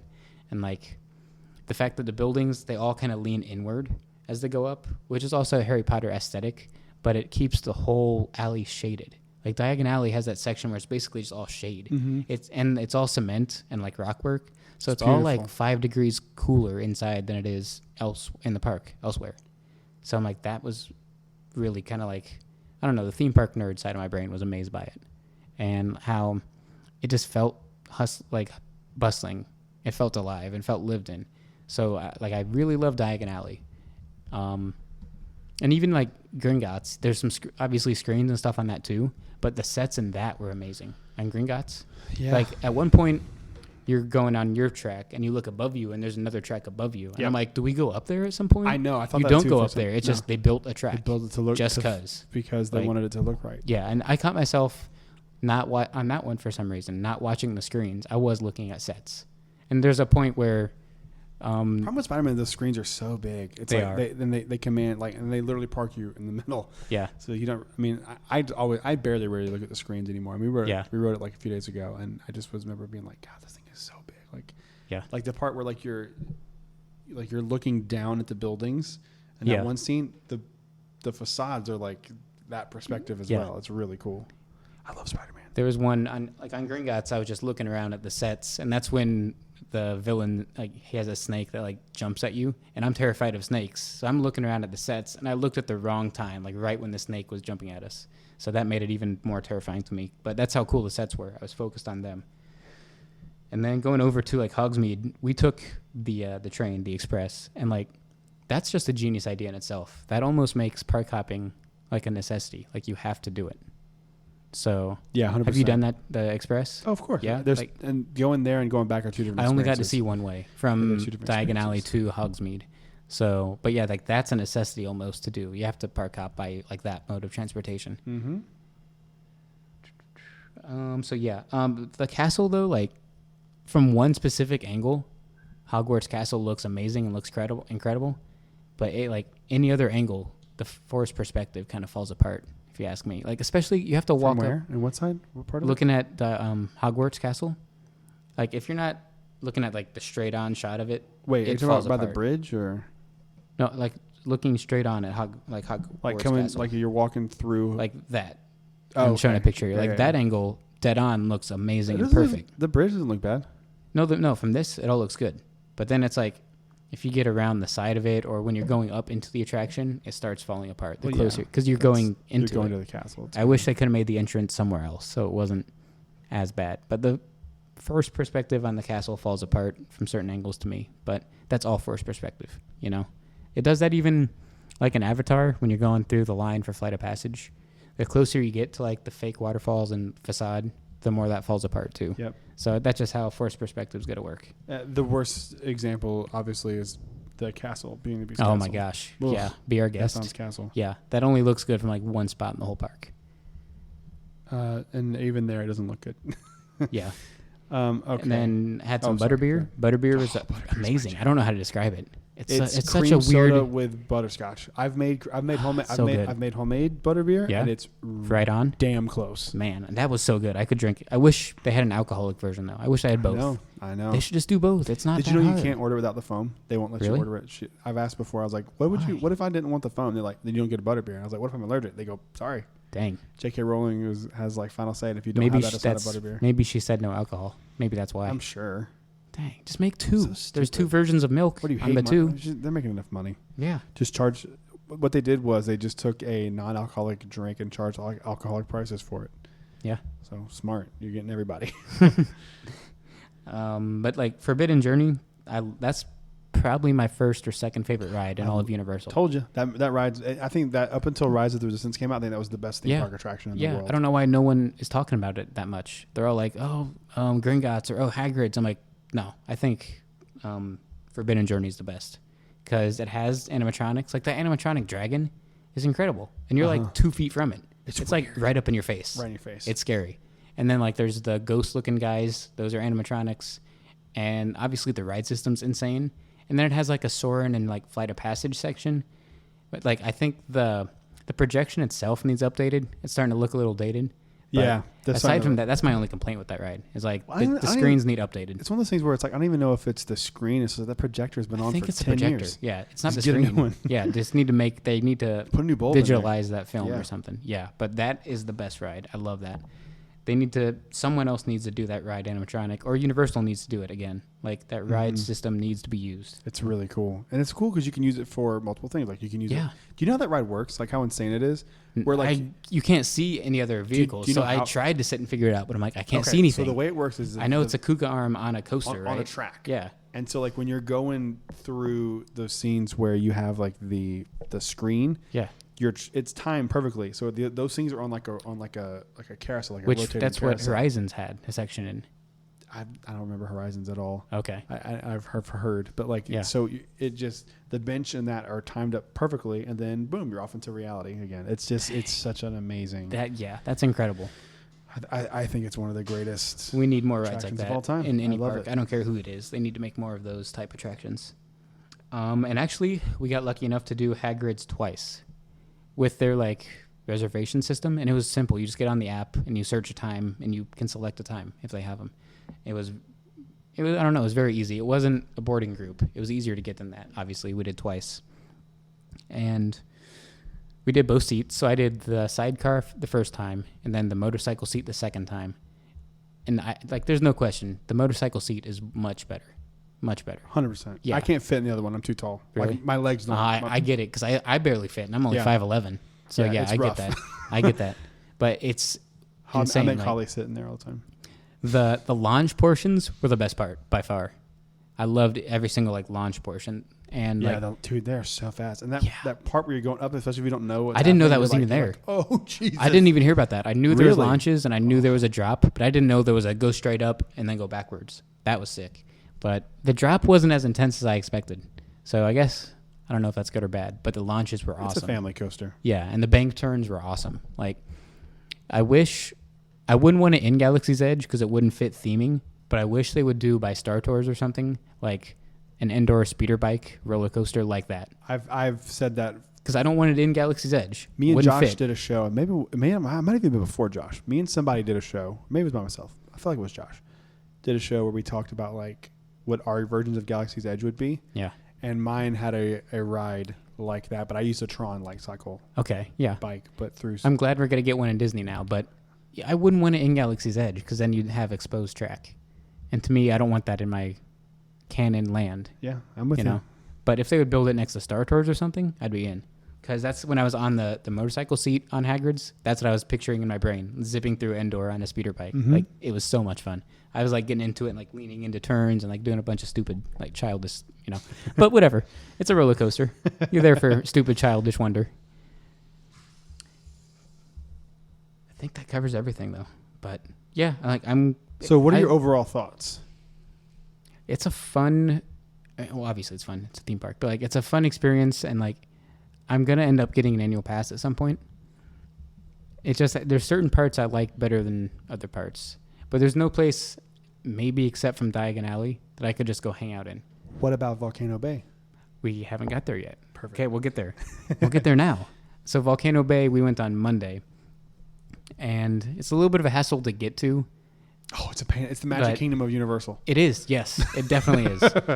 But, because, like, I'm used to going to, like, I've been to Blizzard Beach. And, like, you just park and you walk up to Blizzard Beach. So, aside from the hassle getting there, that place is incredible. Like, we got the premium seats. I told you. We had a dead-on view of the volcano too. itself. It's amazing. It's beautiful. So, like, aside, the aesthetics are obviously beautiful, but, like, we're big on the tiki culture. I think you and I both. Like, we love the mugs. We love Trader Sam's. We love the Poly. I hate them. You hate them? You buy them to get rid of them. Yeah, to smash them in front of people who love them. Yes. That's my goal.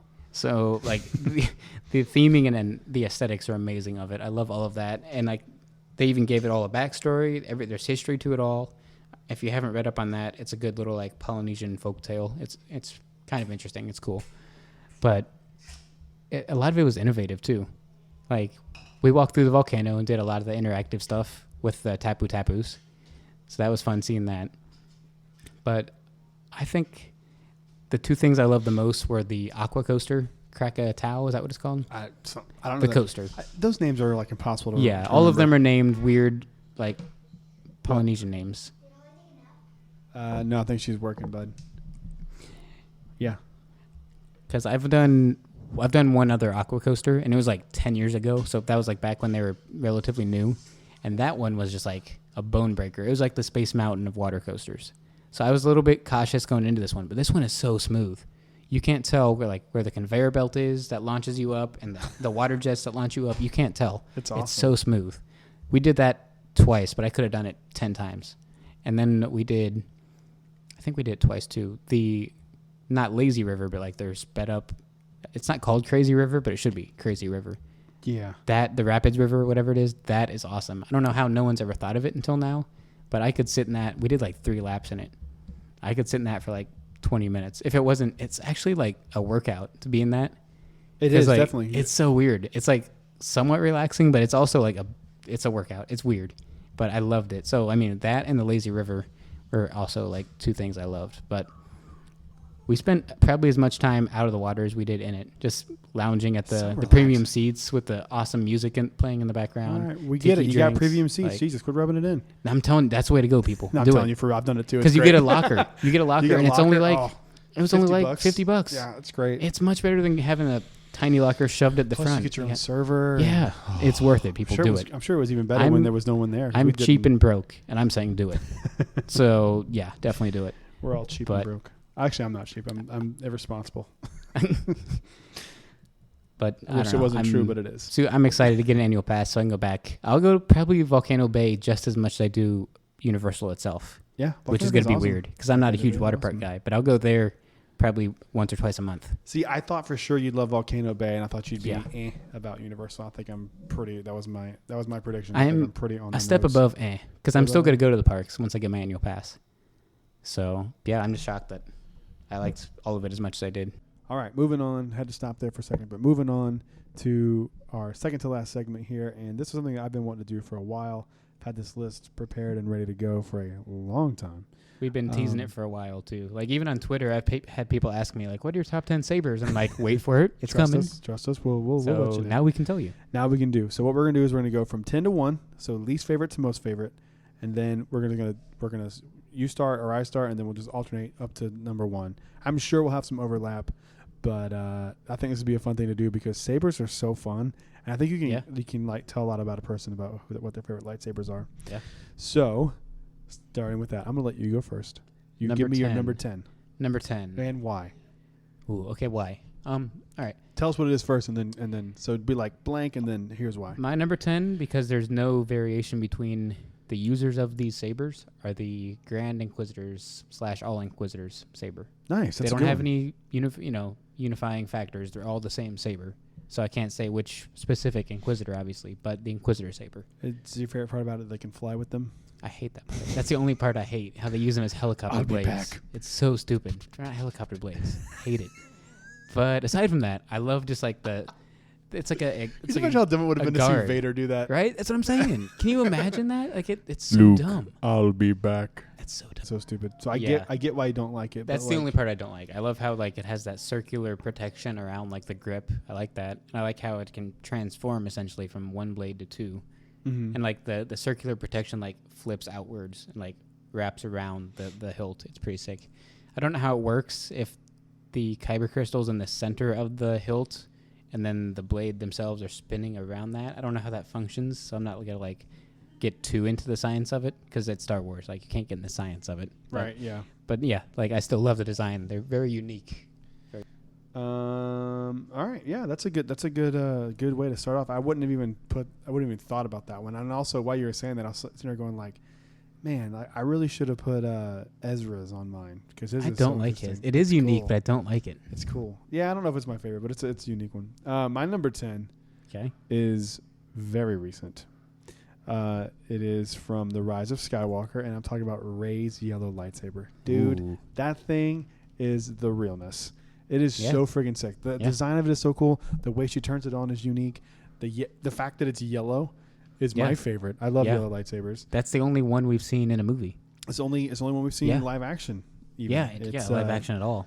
It's so cool. And then like the way too, like the little, like when it comes out, it like spins or something and looks like it like ignites like for real. It's so cool. Yeah. I just love it. And the moment that Doc Ondar sells this one, I'm there.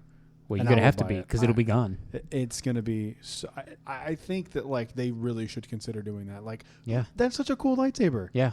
Now it doesn't count for this list, but how have they not sold the Darksaber yet?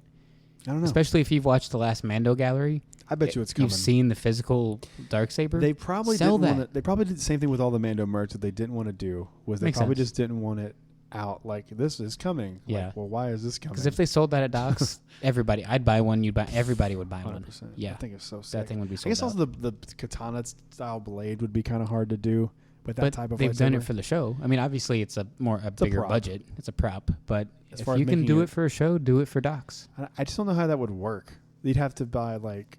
I'm sure it'd be one of those things we have to buy the lightsaber set, like the blade separately. And you have to buy the blade. Like, I don't know. That's the only thing I see about that one that would be difficult. Yeah. The Rey one would be.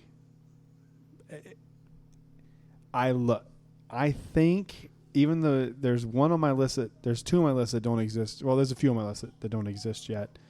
Well, yeah, there's two on my list that don't exist yet at Doc Ondar's, and I think out of all three of them, this is the one I think I want the most. It's not my favorite, but it's one I think I want the most. I really, really like. I know you can like buy them on Etsy and stuff or whatever, but it's just such a cool design. I love it. It's like it looks like Rey. Like that's what I love about lightsabers. Like they look like the person that holds them. They usually do reflect the wielder. It's so sick. And that's the thing. Like with the Inquisitors, like I said, they're not unique from each other. Yeah. That's the thing. It strips away everyone's own they're more like individualism. Soldiers. Yeah. And so like every soldier has the same gun. It's basically a gun. Yeah. It's stripping away the individuality. But that's what Rey's has. That's so unique. So it's distinctly Rey. It's a piece of her staff, right? I mean, it's like junk at her staff, and it's distinctly Rey. So sick. All right, what's your number 9? Number 9, Maul. I feel like most people would have it higher or ranked lower, on their list. But for me, it's like unique again, and I like villains, and so I've loved most red lightsabers. I apologize for all the background noise in this episode. We're usually in the podcast studio, but it's just too hot out there. Very hot. And there's a lot of background noise, so I just want to apologize now. It's not good, and it's annoying me, so I can only imagine how it's annoying you guys. But what am I going to do? I tell my kid he can't play? Like, come on. Sorry, go ahead. It's just I wanted to address it because there's all kinds of household noise going on. It's really pissing me off. But Darth Maul's because it's insanely unique. It's the first thing we've seen. Well, it's the first saber we see in a film that like breaks the mold. Mm-hmm. It's like it's always just a hilt and like blue, green, or red. That's basically all we get. And then if Phantom Menace comes out, we say, wait, you can have a double-bladed lightsaber. It comes out of both ends. I remember seeing like it was an first look and seeing that thing for the first time. I think you said it before. Sadly, it's not revealed like in the movie. It's in the trailers. It's in the first looks. So can you imagine having that revealed in the film? I guess the reason they did that though was so when you bought the toys, it wasn't ruined through a toy. You at least see it on screen first. Now, if this movie came out now, it'd be different? No. There would be no toy ahead of time, and there'd be no spoiler in the trailer? No, because Kylo Ren's lightsaber you see in the trailer, the very first trailer. Yeah, you're right. So yeah, they wouldn't change a thing. They wouldn't change anything. Exactly. That's my number 9, Darth Maul. Now, my number 9 is another very recent lightsaber, Leia's lightsaber. Another one of these where I just go like... That's in my 10, but it's not 9. I wanted to put it higher, but I haven't had enough time with it. That's the only reason I didn't put it higher, because it just looks... It looks so good. Like when you, it looks so it's clean. not one of those you look like that and you go, "That's definitely Leia's lightsaber." Yeah. Like you could show me that and I'd go, "Is that Leia's lightsaber?" Yeah. Like it's so clean, so clean, and just like it's so beautiful, and it's like it's elegant but like powerful. That's her. That's Leia. Perfect. Yep. And I think they nailed it so perfectly with that lightsaber, man. I love it. Yeah. It's so good. Great choice. God, it's good. Great choice. My number 8, make sure I have it right here. I'm going to get a picture of it up because it's not seen hardly anywhere. Like it's very hard to find. They don't show it in many media.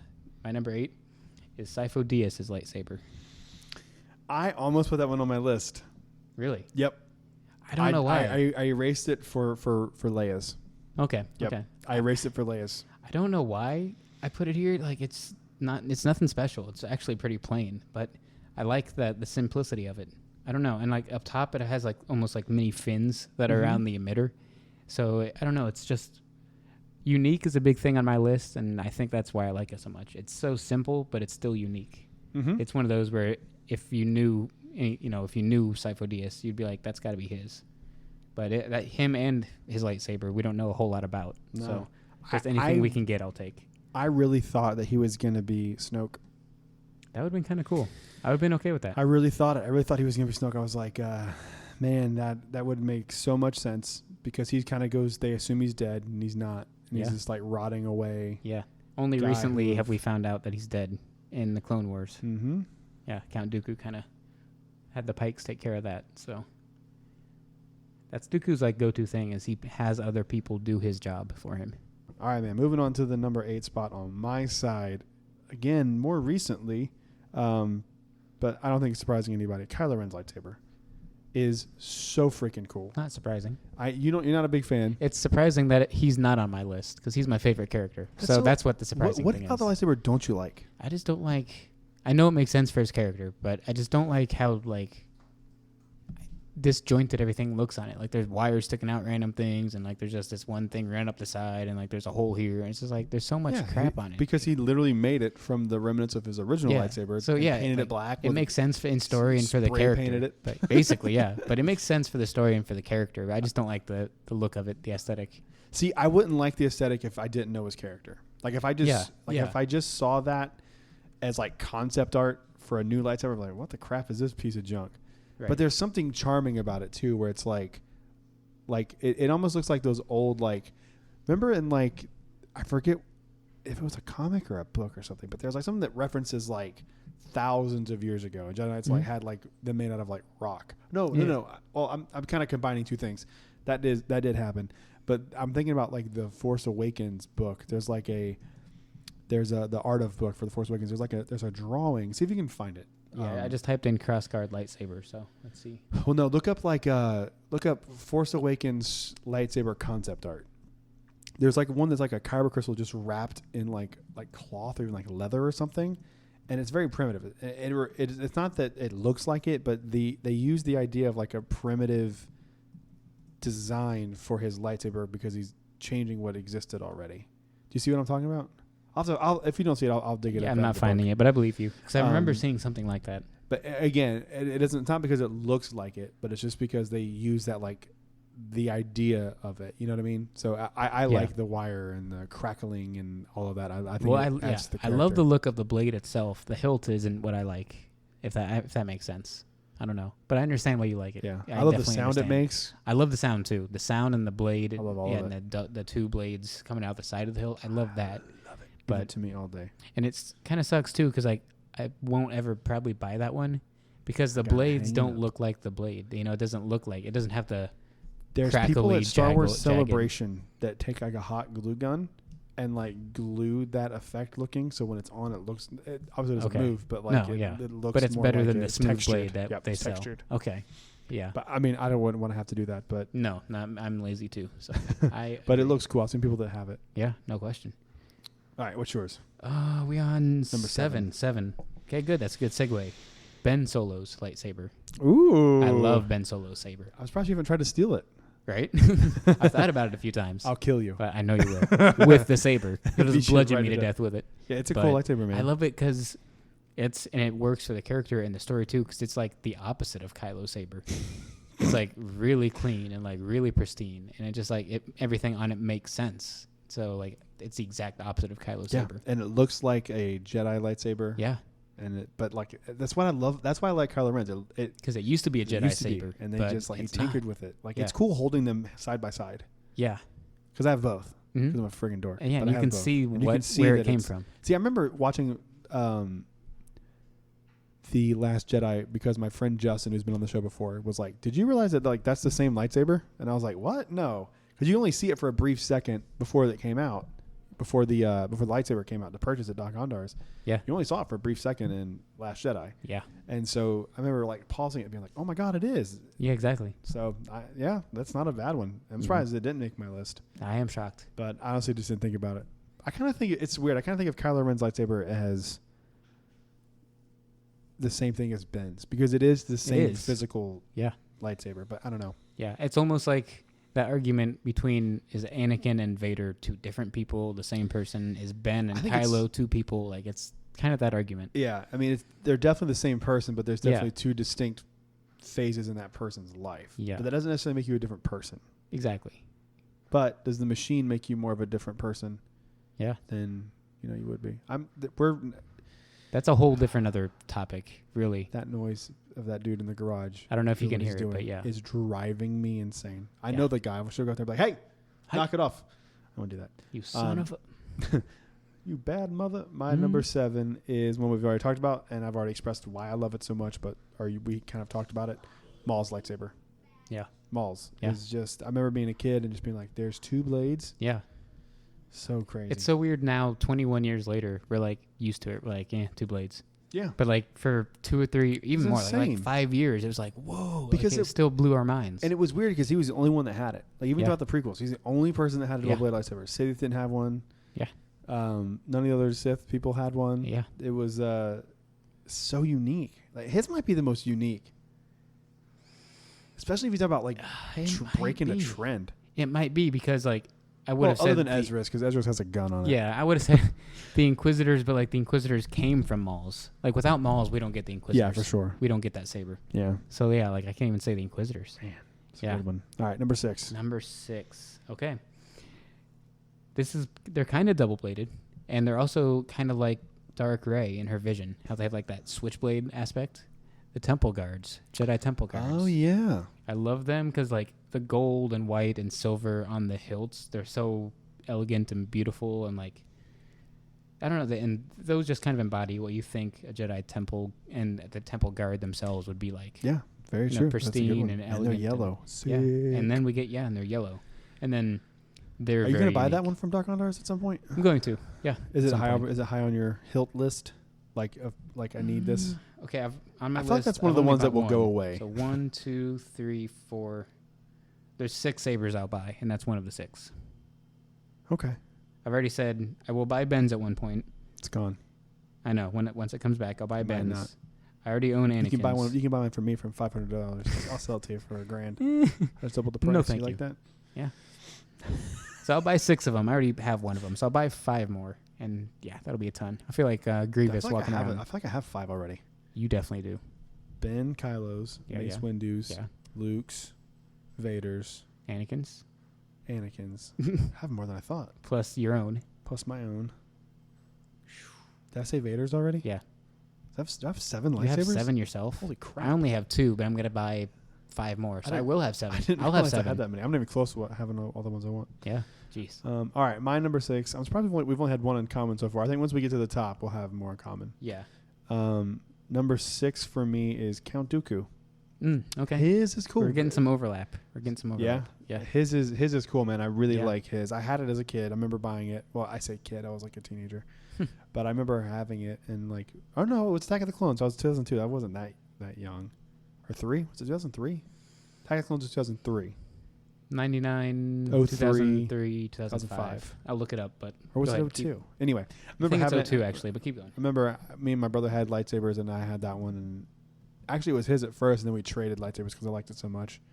And I remember literally being in his room and hitting him with it. 2002? Yep. I remember hitting him with it. It was fun. Good times. Good times. All right, what's your number 5? Number 5. Some more crossover. For me, Leia. Yes. Leia Sabers at my top 5. For the reasons we said. It's her. Her to a T. It's beautiful, man. I love that one. Speaking of beautiful, number 5 for me, Mace Windu's.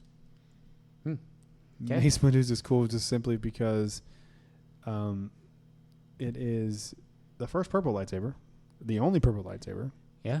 I've always thought that was I remember thinking as a kid before I knew like the real reason why, he just wanted purple. Yeah. And George was like, all right. But I always thought it was cool because I thought maybe like it was in the middle of good and bad. Like maybe he had like this bad side in him. He kind of does. Purple. He definitely does. Yeah. With the expanded, there was a comic book of Mace Windu for a while that Marvel did not too long ago that was pretty good. I remember reading like the first few issues. Yeah. Speaking of books, I literally still have not opened that book, the new. Oh, not yet. The Queen's Peril. Haven't even opened it. I've been so busy. You have been swamped. I literally have not had a chance. Yeah. And also have now the new Star Wars episode 1 or issue number 1 of the new run from Star Wars. It looks like they're going to be in between 4 and 5. Good. We need more content there. Or at least in 4 or 5. I don't know. We'll see. We'll figure it out. But Mace Windu's is so cool. The gold. It just looks like it looks like if a pimp had a lightsaber. And it has the letters BMF on it, It too. sure does. Think about that. BMF, just like the wallet in Pulp Fiction. BMF, yeah. Which one's yours? It's the one that says bad motherfucker on it. I'll reach in my wallet. Which lightsaber's yours? The one that says bad motherfucker on it. Yeah, so I just love Mace Windu's. And I have I have his too. So I have 8. You do have I have Mace's. That's one I'm gonna buy too. So I'll have 7. And I have Luke's green, so I have 9. You already have Luke's green too? Well, not like the one from Doc Ondar, but I have the. That's right, you do. Remember the one that it was the Black Series. Calm down there, Grievous. Sorry. Your lightsabers will make a fine addition. Oh, Kenobi, the negotiator. I just watched that last night. Revenge of the Sith. Or Revenge of the Sith? Yeah, for our chronological rewatch. So. Oh, cool. Up next, finally, is Rogue One. We're putting in Solo and Rogue One. I put Rogue One on the other day, and I was gonna watch it, and then I got really busy with work, and I had to turn it off. Makes sense. It happens. But I felt like it was God's way of saying, you don't want to watch this shit. I believe that. All right, what's your number 4? My number 4 is perfect because you just said it. Windu. Windu's my number 4, so we don't have to talk anymore about it. Mace Windu's your number 4? Mace Windu. Yep. Yeah. We said all we had to say. Funny. Yeah. My number 4 is Vader's lightsaber. Ooh. One of the OGs. Yeah. The second. First dark side one we ever seen. First dark side lightsaber. First red saber. I was about to say the first red. That's where I was getting at. I was like, I knew I had a point in saying that. First red saber. This clearly marks him as a villain in the movie. Yeah. You give the blue and red. And it's always funny that blue and red are always like the teams of like against each other. Like even like Double Dare. Yeah. It was blue and red. And think about it. We don't even see that lightsaber in A New Hope at all. Right? No, we do. My bad. He fights Obi-Wan. Yeah, you see. Yeah, I don't know how much you see of the hilt though. Yeah. Not much. I don't remember noticing lightsabers until like what they actually looked like until I got older. Yeah. I never really paid attention to what the hilts themselves. Yeah, like we've seen the blades all the time, but like you don't look at the hilt. Were you the same way? Did you? Now that I think about it, yeah. Because even action figures, I was like, oh, I guess that's Vader's lightsaber because it's red. I never really looked at the hilt. Yeah. I guess because we're adults, we appreciate that detail of stuff more. Yeah. But I don't think I ever really thought about it until I started buying lightsabers as like a 10 or 12-year-old. Yeah. But I remember I've said on the show before, I've had Star Wars toys since before I saw the movies. Me too. So I don't think I ever really noticed it until I started getting into the characters more when the prequels came out. But I don't know. All right, bro. Number 3. My number 3 is one you've already said, Dooku's. Oh, okay. Dooku's is my number 3. I love his like little, I don't know, like the little like bayonet blade, you know, that like sticks off the end of it, of the hilt. I love that, and I love how it's curved. And he holds it differently too. Like he wraps his like arm almost around it to hold it, and then he like points it. It's the way he holds it is different. But by our skills with a lightsaber.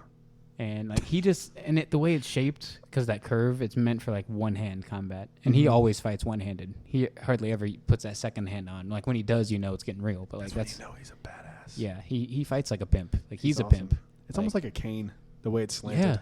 Yeah, it is. And he's an old man. You know, he's an elder statesman. So I'm actually going to change my number 3 because I just simply can't. A little audible. I can't say.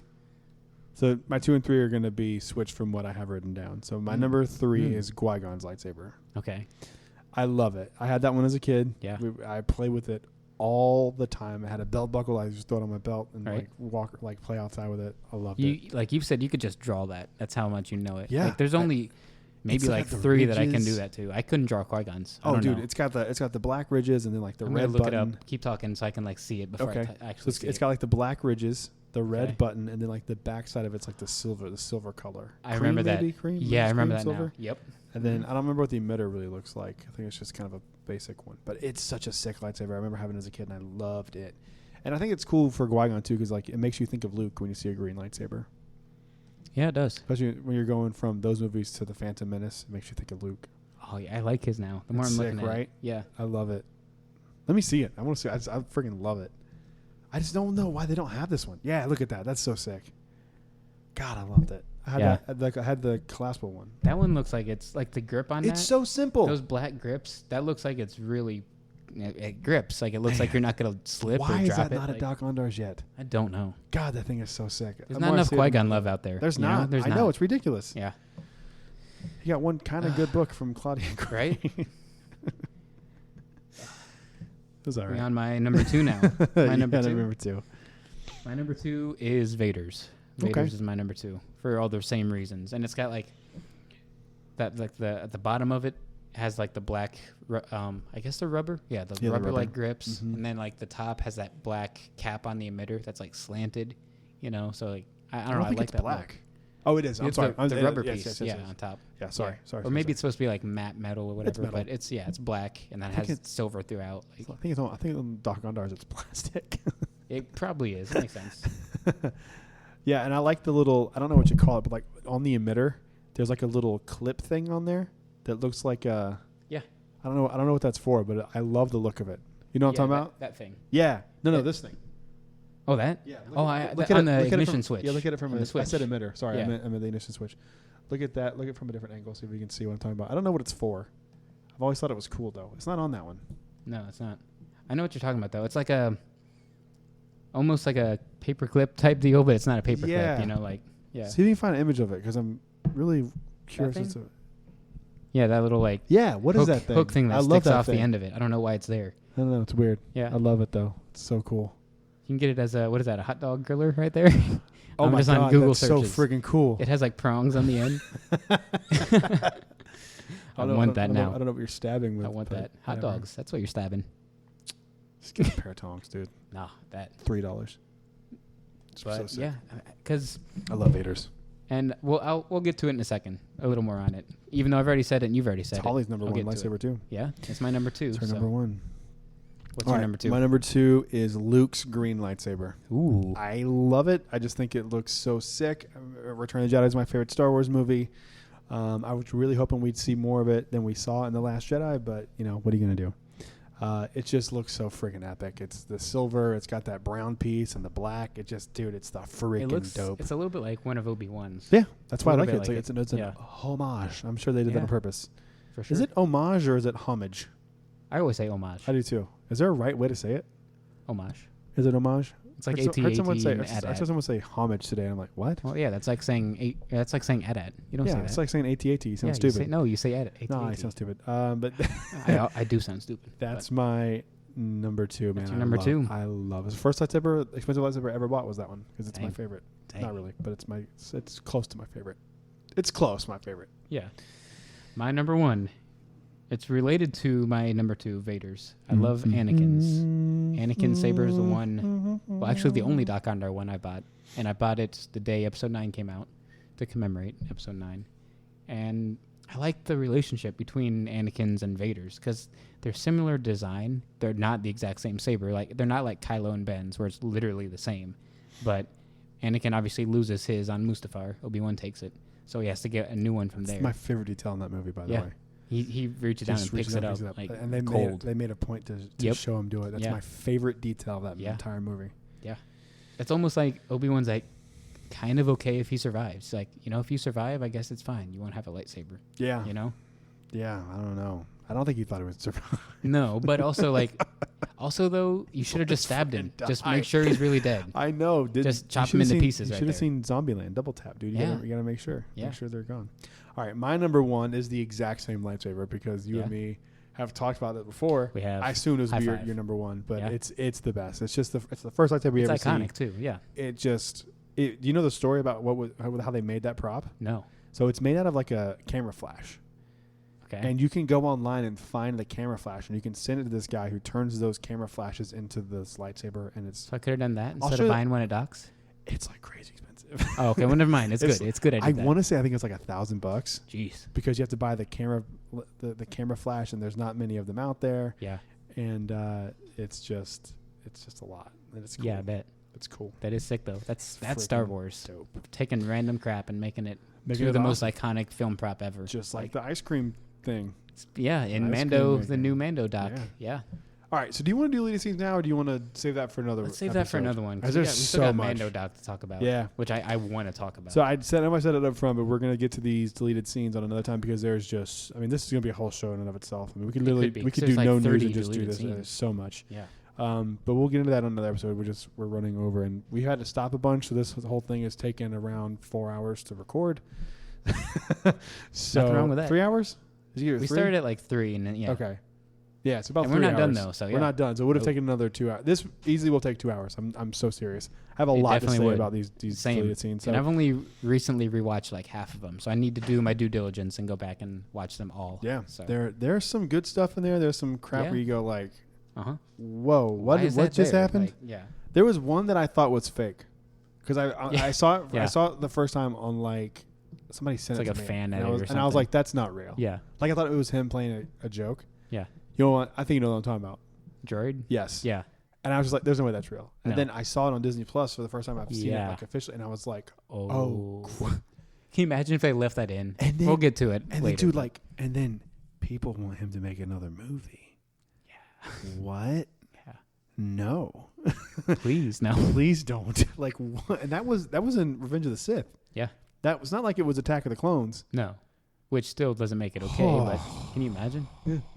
And like I said, I just rewatched Revenge of the Sith last night. It's a lot slower than I remember. Mm-hmm.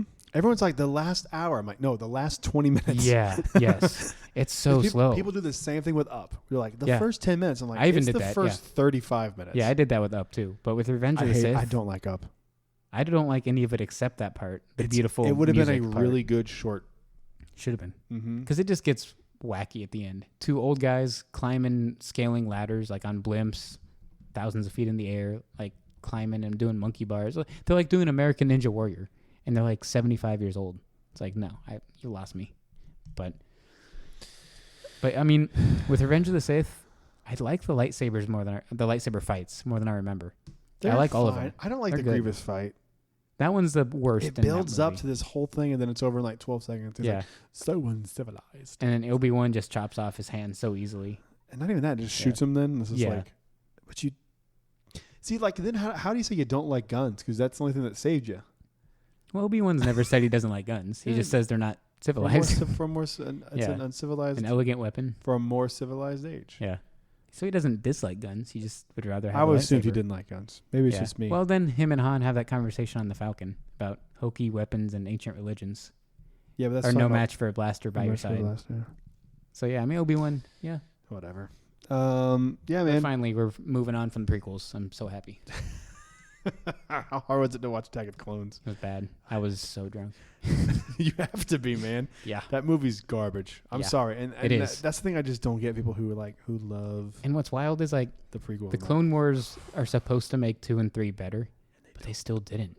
I mean, every now and then last night watching Revenge of the Sith, I was like, okay, Ahsoka's doing this right now, but I'd much rather be watching Ahsoka do that than what I'm seeing right now. So it's like, it doesn't make it better. It's rough. Yeah. It's rough. Yeah. All right, man. So that's it. Where can people find? Oh, do you have any questions that you wanted to get to? Anybody respond?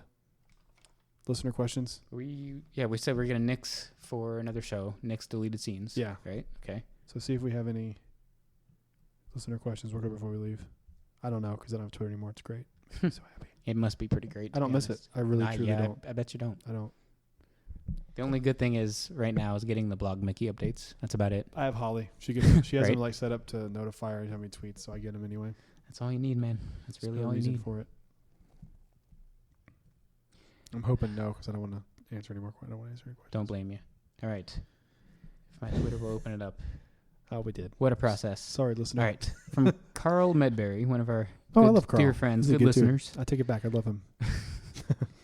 Not Star Wars related, but have you guys gone on a Disney cruise? If you have, how was it? He says he's in the planning stages right now. Nope. Never been. I haven't, but I have one planned for like 250 days from now. So I'm thinking about doing that one with you if you were serious. For sure. Yeah. Okay. I don't know if you guys wanted it to be a vacation or if you were serious. It's a little both. Like, yeah, that's fine. But if you don't want us to, that's fine too. Yeah, dude. Hell yeah. Okay. We do. Maybe I might be going too. I hope so. I think it'd be fun, especially with it being both of our birthdays. Yeah, right. Ooh, but again, don't want to Speaking of Blog Mickey, they have expanded the maximum amount of reservations for annual pass holders to 3 at a time. Yep. Holly sent me that at 5:22. Okay. I'm just slow on getting it. But Carl, we have not done one yet, but we're going to. My son has been on one. Really? You know what? Hey, Bentley, come here. Now, Erica's been on a couple. She loves them. Like, she says they're the best thing. She's done the Star Wars Day at Sea. She's done the Pirate Night. Like, you name it. She should be on here. Like, yeah. She'll come eventually, Eventually. We could ask her this question next time she's on.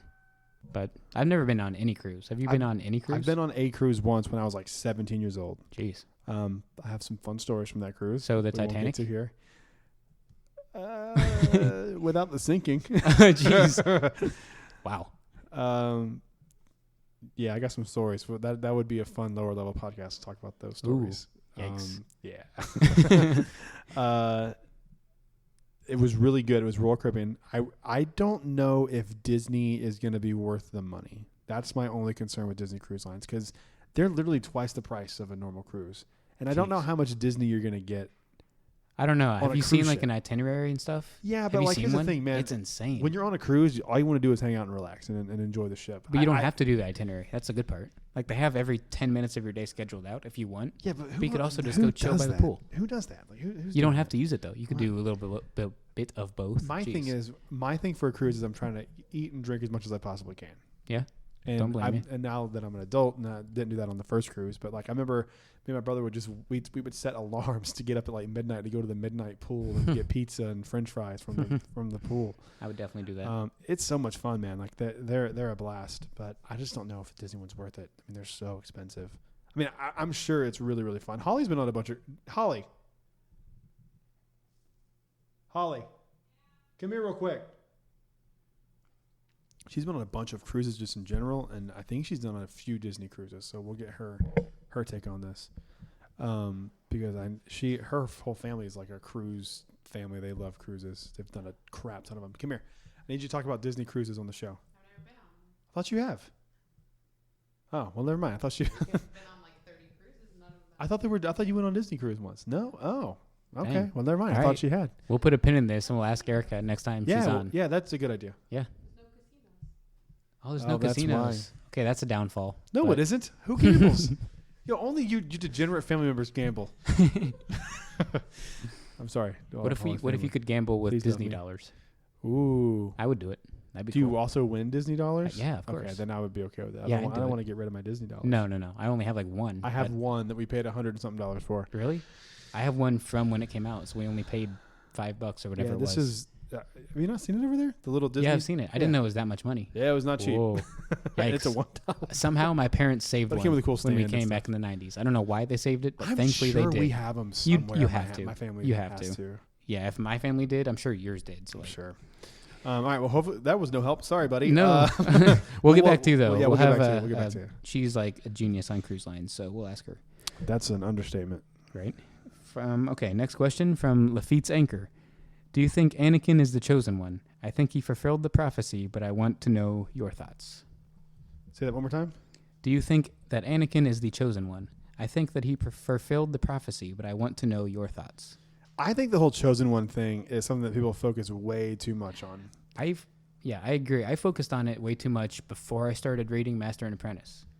When you start reading that, you get into like, there's so many prophecies. Mm-hmm. It's like, are they real? Which one's fake? Which one matters? Are any of them real? Do any matter? So like, you get into it there. I just think that I'm finally done. I just think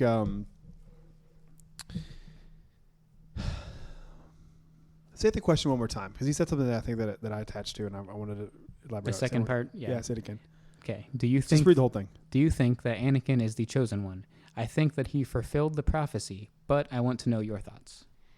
Yeah, I think Yoda says as much that the prophecy could have been misread. Mm-hmm. And I think that's more, if you're going with the chosen one thing, I think that would probably be that would be what happened. They misread it. Yeah. I think the chosen one's got to be Rey. I mean, she brings balance to the Force. Yeah. But does she? Or does Ben bring balance to the Force? Well, here's the thing so this is how lineage is interesting, because like you don't get Ben without the failures of Anakin.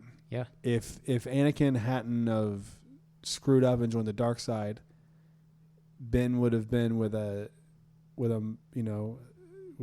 family Ben wouldn't have existed, because Leia met him as part of the Resistance, which wouldn't have happened because Leia met Han through the rebellion. There would have been no reason for there to be Death Star to blow up. There would be no reason for a rebellion. Yeah.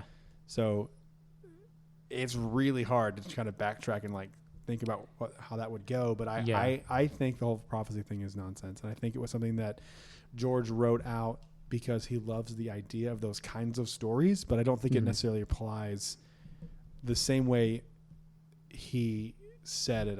I mean, even though he said it, I don't think it applies. I think this is what I'm trying to say. I think we put more focus on it than he did. Oh, for sure. Definitely for sure. Because I think he goes, yeah, you think he's the chosen one? He kills kids. Like, you're not the chosen one if you do that. But also, like, how could he be the chosen one? Like, I don't understand. Is he bringing balance? Because the Jedi are way too powerful. There's thousands of Jedi versus only one Sith. That's not how they read the prophecy of the chosen one. So that's the thing about the prophecy. The Jedi misread. That's why I keep going back to. The Jedi think it means like make everything perfect. Yeah. But he kind of does bring balance, because he gets rid of thousands of Jedi. But that's not balance. I mean, if you're killing all the Jedi, that's not balance. But also, Rey killing all the Sith is not balance. Yeah, that's why I'm still okay with Episode 9. I like it. I still like how it ended. I still love it. Yeah, I still love it. But that's why beforehand I thought it was gonna be like Kylo would still be alive and Rey would still be alive, but they would both use light and dark side and be like, all right, no more like evil stuff, but you can use light, you can use dark, whatever. I think they should do 10, 11, 12, and I think they should have Rey be the main character, and I think they should have her dabbling in the dark side and learning how to control it. I think they should do that. Because that would mean, because then she'd be the chosen one and you couldn't argue anymore, because now she is bringing true balance to the Force, because she's using both aspects of the Force, the light and the dark. And that's what being balanced means. Yep. We've never had anybody that's actually balanced. Yeah. I mean, Luke maybe? He used the dark side a little. Anakin used it obviously little, but then obviously a lot. He did both. Dooku was kind of close. Windu kind of. Qui-Gon and Windu are kind of close. Ahsoka actually might be the most balanced. She was so smart, she walked away. Yeah. Interesting. So, yeah, I don't know. I mean, that's a good question. Qui-Gon is obsessed with prophecies, and he's convinced Anakin is the chosen one. And that also begs the question, can there be multiple chosen ones? I just think it was misread. I mean, I think when Yoda chimes in and says something like that, you need to take that into consideration. Yeah. So I've always considered him to not be the chosen one because of what he did, but so Anakin's not. It depends on how you look at the prophecy. I mean, if you're looking at it to bring balance to the Force, I think what you said has merit. If you're saying he's the chosen one for the Jedi, that makes absolutely no sense. Yeah, not at all. So I think it depends on how you look at the prophecy, and also we don't know what the prophecy says. That's true. It's never like they open a scroll and it's like it says this. They never say what it is. Yeah, so I think you'd have to know what the prophecy is. Yeah. I mean, that's a great point. Like we just vaguely know that someone will bring balance to the Force. Yep. That's all. And they think they may have misread the prophecy. So there you go. I don't know. I would say he's not. Man, I'd say he's not too, but I can't say who is. So I think if you're gonna pick one, I'd say it's got to be Rey. I mean, she takes out the most evil dark side user of all time. I mean, people are gonna get pissed when I say that, but like, you know what though? In a way, she kind of did bring balance because then technically she died afterwards. What? Rey dies, right? And kills Palpatine. Kylo saves her, obviously, and brings her back to life, but she's dead. Oh. So she balances it out that there's no more anything. So she does balance the Force. Huh. And Ben unbalances it, well, wouldn't it be Ben balancing the Force? Ben brings Rey didn't back. Kill her. No. Palpatine and Rey kind of kill each other, essentially. So there's balance right there. Ben messes it up again, technically. Another Skywalker just fucking things up. But then again, he would have been alive anyway because he gives his life essence to save Rey. So then he would have been alive, and it still would have been unbalanced because there's still one guy. I haven't thought about that. I don't know. I haven't until now. We could do a whole show on this. This is so interesting. I'm actually going to say no, Anakin's not, and Rey is. No.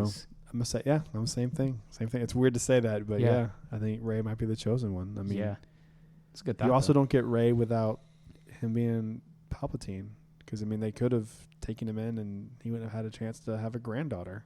Yeah. I mean, who knows? That lineage is really weird. Like, when you think about how your life, and this is just in real life too, like, I can trace back how I met Bentley's mom because of a yellow T-shirt. Like, dang. Yeah, and it's like because of that, I ran into this. I went to this specific store, ran into this person who introduced me to this person who introduced me to Brandy. Dang. And the only reason I have my kids is because of a yellow T-shirt. Like, you can do that with anything in your life and just keep backtracking until. Yeah, I don't think mine's as minute as a yellow T-shirt, but I think like without Galaxy's Edge, my life would be completely different. Well, I mean, even just without, I mean, like, yeah, that's true. I mean, like, just think about if you didn't download Twitter.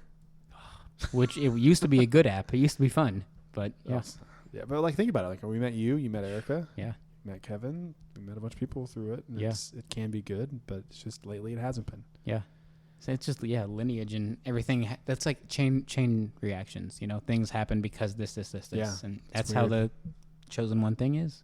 Yeah, I can definitely see weird, that. Man, it's weird. All right, what else we got? Last listener question. I don't know if you want to do Mando talk today or if you want to do it later. But last listener question. Mando talk? What do you mean? About like the gallery? Episode 8, the gallery? Yeah, we can talk about Chapter 8, whatever? Yeah. Okay. Last listener question, though, is from Moon-Shaped Walrus. Just save it. Just save it for the next episode. We'll save that. We'll save Mando? The Mando talk. Yeah, okay. We'll save Mando talk for the next one. Moon-Shaped Walrus wants to know, what are your favorite and least favorite quotes from the Star Wars movies? Hope you guys are doing great. I think my all-time anything favorite. Jar Jar says is my least favorite. So, my favorite thing is the Scroony Dopot Slaymo. That's your favorite? I love it. It's so funny. You can do that whole scene so good too. Oh, we wanted to ask you a question. Remember when you went on your Disney cruise? Yes. Come here, come talk about it. What'd you think? To the Disney cruise question. We'll come back to Moon-Shaped Walrus after. What'd you think about your Disney cruise? Talk into this. It was a really fun. That's the power. It was really fun. What all did you do? Do you remember anything? You were really little when you went on there, but do you remember anything like specific you did? No. They have fun slides. Ice cream. Ooh, ice cream. Okay. I think it was chocolate or vanilla. Ooh. One of those. I think it was maybe mixed. Do you remember anything about the ship you were on? They have like cool water slides and anything fun? I don't remember. Oh, dang. Well, that means we're going to have to go on another cruise then. Ice cream, though. I'm sold. Man, I know they have like banana ice cream on some ships, and that just gets me all kinds of excited. Yeah. Cool. All right, I just wanted to I knew you were like really little when you went on it. You were like your third birthday or something, wasn't it? Whoa. No, it had to be like my second. No. Third. No, you were living here, so it definitely wasn't your second. Third or fourth. Third or fourth. Third or fourth. Maybe fourth. Dang. Yeah. I always forget that he's a kid. Like, you know, it's weird. It's hard to explain. Like, you feel like they. All right. What did Moon-Shaped Walrus say again? The favorite quotes. What are your favorite and least favorite quotes from the Star Wars movies? Least favorite is Yippee, and Yippee! Of course I don't like sand. That whole scene is just It's rough and coarse and disaster. irritating, and it gets everywhere. He's right though. That's the thing. That's the thing that annoys me about that scene. I hate it too. He's right. Do you know how many but times the way he says it makes me want to punch him in the face. I don't like sand? I don't like sand. It's coarse and gets everywhere. Do you know how many times we quoted that at Volcano Bay though? I think we said it like 10 times at Volcano Bay. He's right. That's the thing that annoys me about it. He's right. It sucks. Sand is awful, and it is. I remember when I went surfing a few weeks ago, and like I came home and I had sand like everywhere. I'm still finding sand. I was like, how? From Volcano Bay. Yeah. So, How did it? How? I don't know how. How? I don't understand. How? Because it gets everywhere, man. So stupid. That's how. Do you have anything that sticks out for you? Everything from Yoda and Luke in The Last Jedi. Is there anything? Well, we quote stuff back and forth all the time. What are some of the quotes that we say to each other? I like a lot of Kylo quotes too, like "Let the past die, kill it if you have to," or like, "Yeah, no, you're still holding on. Let go, let go." It's time to let the past die, kill it. Let the past die, kill it if you have Yeah. to. I feel like the lines are either throwaway lines that just stick for some reason, or they're like profound moments, like "You're still holding on, let go." Yeah. Or "See you around, kid." See you around, kid's That's a good one. There's stuff we say to each other all the time. I like the greatest teacher failure is from Yoda. Yeah, in The Last that Jedi. one's kind of confusing though. I don't think so I at still all. don't quite get it. Failure is the greatest teacher. But it's like folly. Yeah. He says like a bunch of stuff that you learn more from failing than you do from winning. That's definitely true. That's what he's saying. I get it, but the way he says it is confusing. Yeah. Well, he's Yoda. Folly. He's confusing. Or whatever. I forget the actual quote, but it's like yeah. Could have been trimmed down. Yeah. Could have been. I'm trying to think on the Bentley. I'm trying to remember if there's something like a quote that I feel like I say quotes from there all the time. Holly, what are some Star Wars quotes we say all the time? Do or do not. There's no try. Yeah, that's a good one. Yeah, it's not bad. I mean, we say Judge me by my size, do you? We say this is the way. This is the way. I can't really think of things off the top of my head that I know we say things. You say hello there all the time. Hello there. I didn't say it this episode, so there you didn't? go. That was it. Hello there. You didn't say this episode. Yeah. I don't know, man. I feel like different. May things. the force be with you. Yeah. Till the spire. Till the spire. May the spires keep you. I like that one too. We say till the spire when galaxy doors open and all that. We're like till the spire. Bright suns, rising moons. Bright suns, rising moons. Yeah, I don't know. There's a bunch. Yokola Atima. Least favorite. There's not much as least favorite. All right. Well, I guess that's gonna wrap this episode up. Kind of mishmashed, kind of all over the place, but fun. Evan, where can they find you online? Basically any kind of social media at Evan T. Boucher. If you need to get in contact with the podcast, you can go to JediTalkPodcast@gmail.com, send me an email, and I'll probably get back to you. Maybe not. Who knows? We'll see you guys on the next show. Till then, may the force be with you. Always.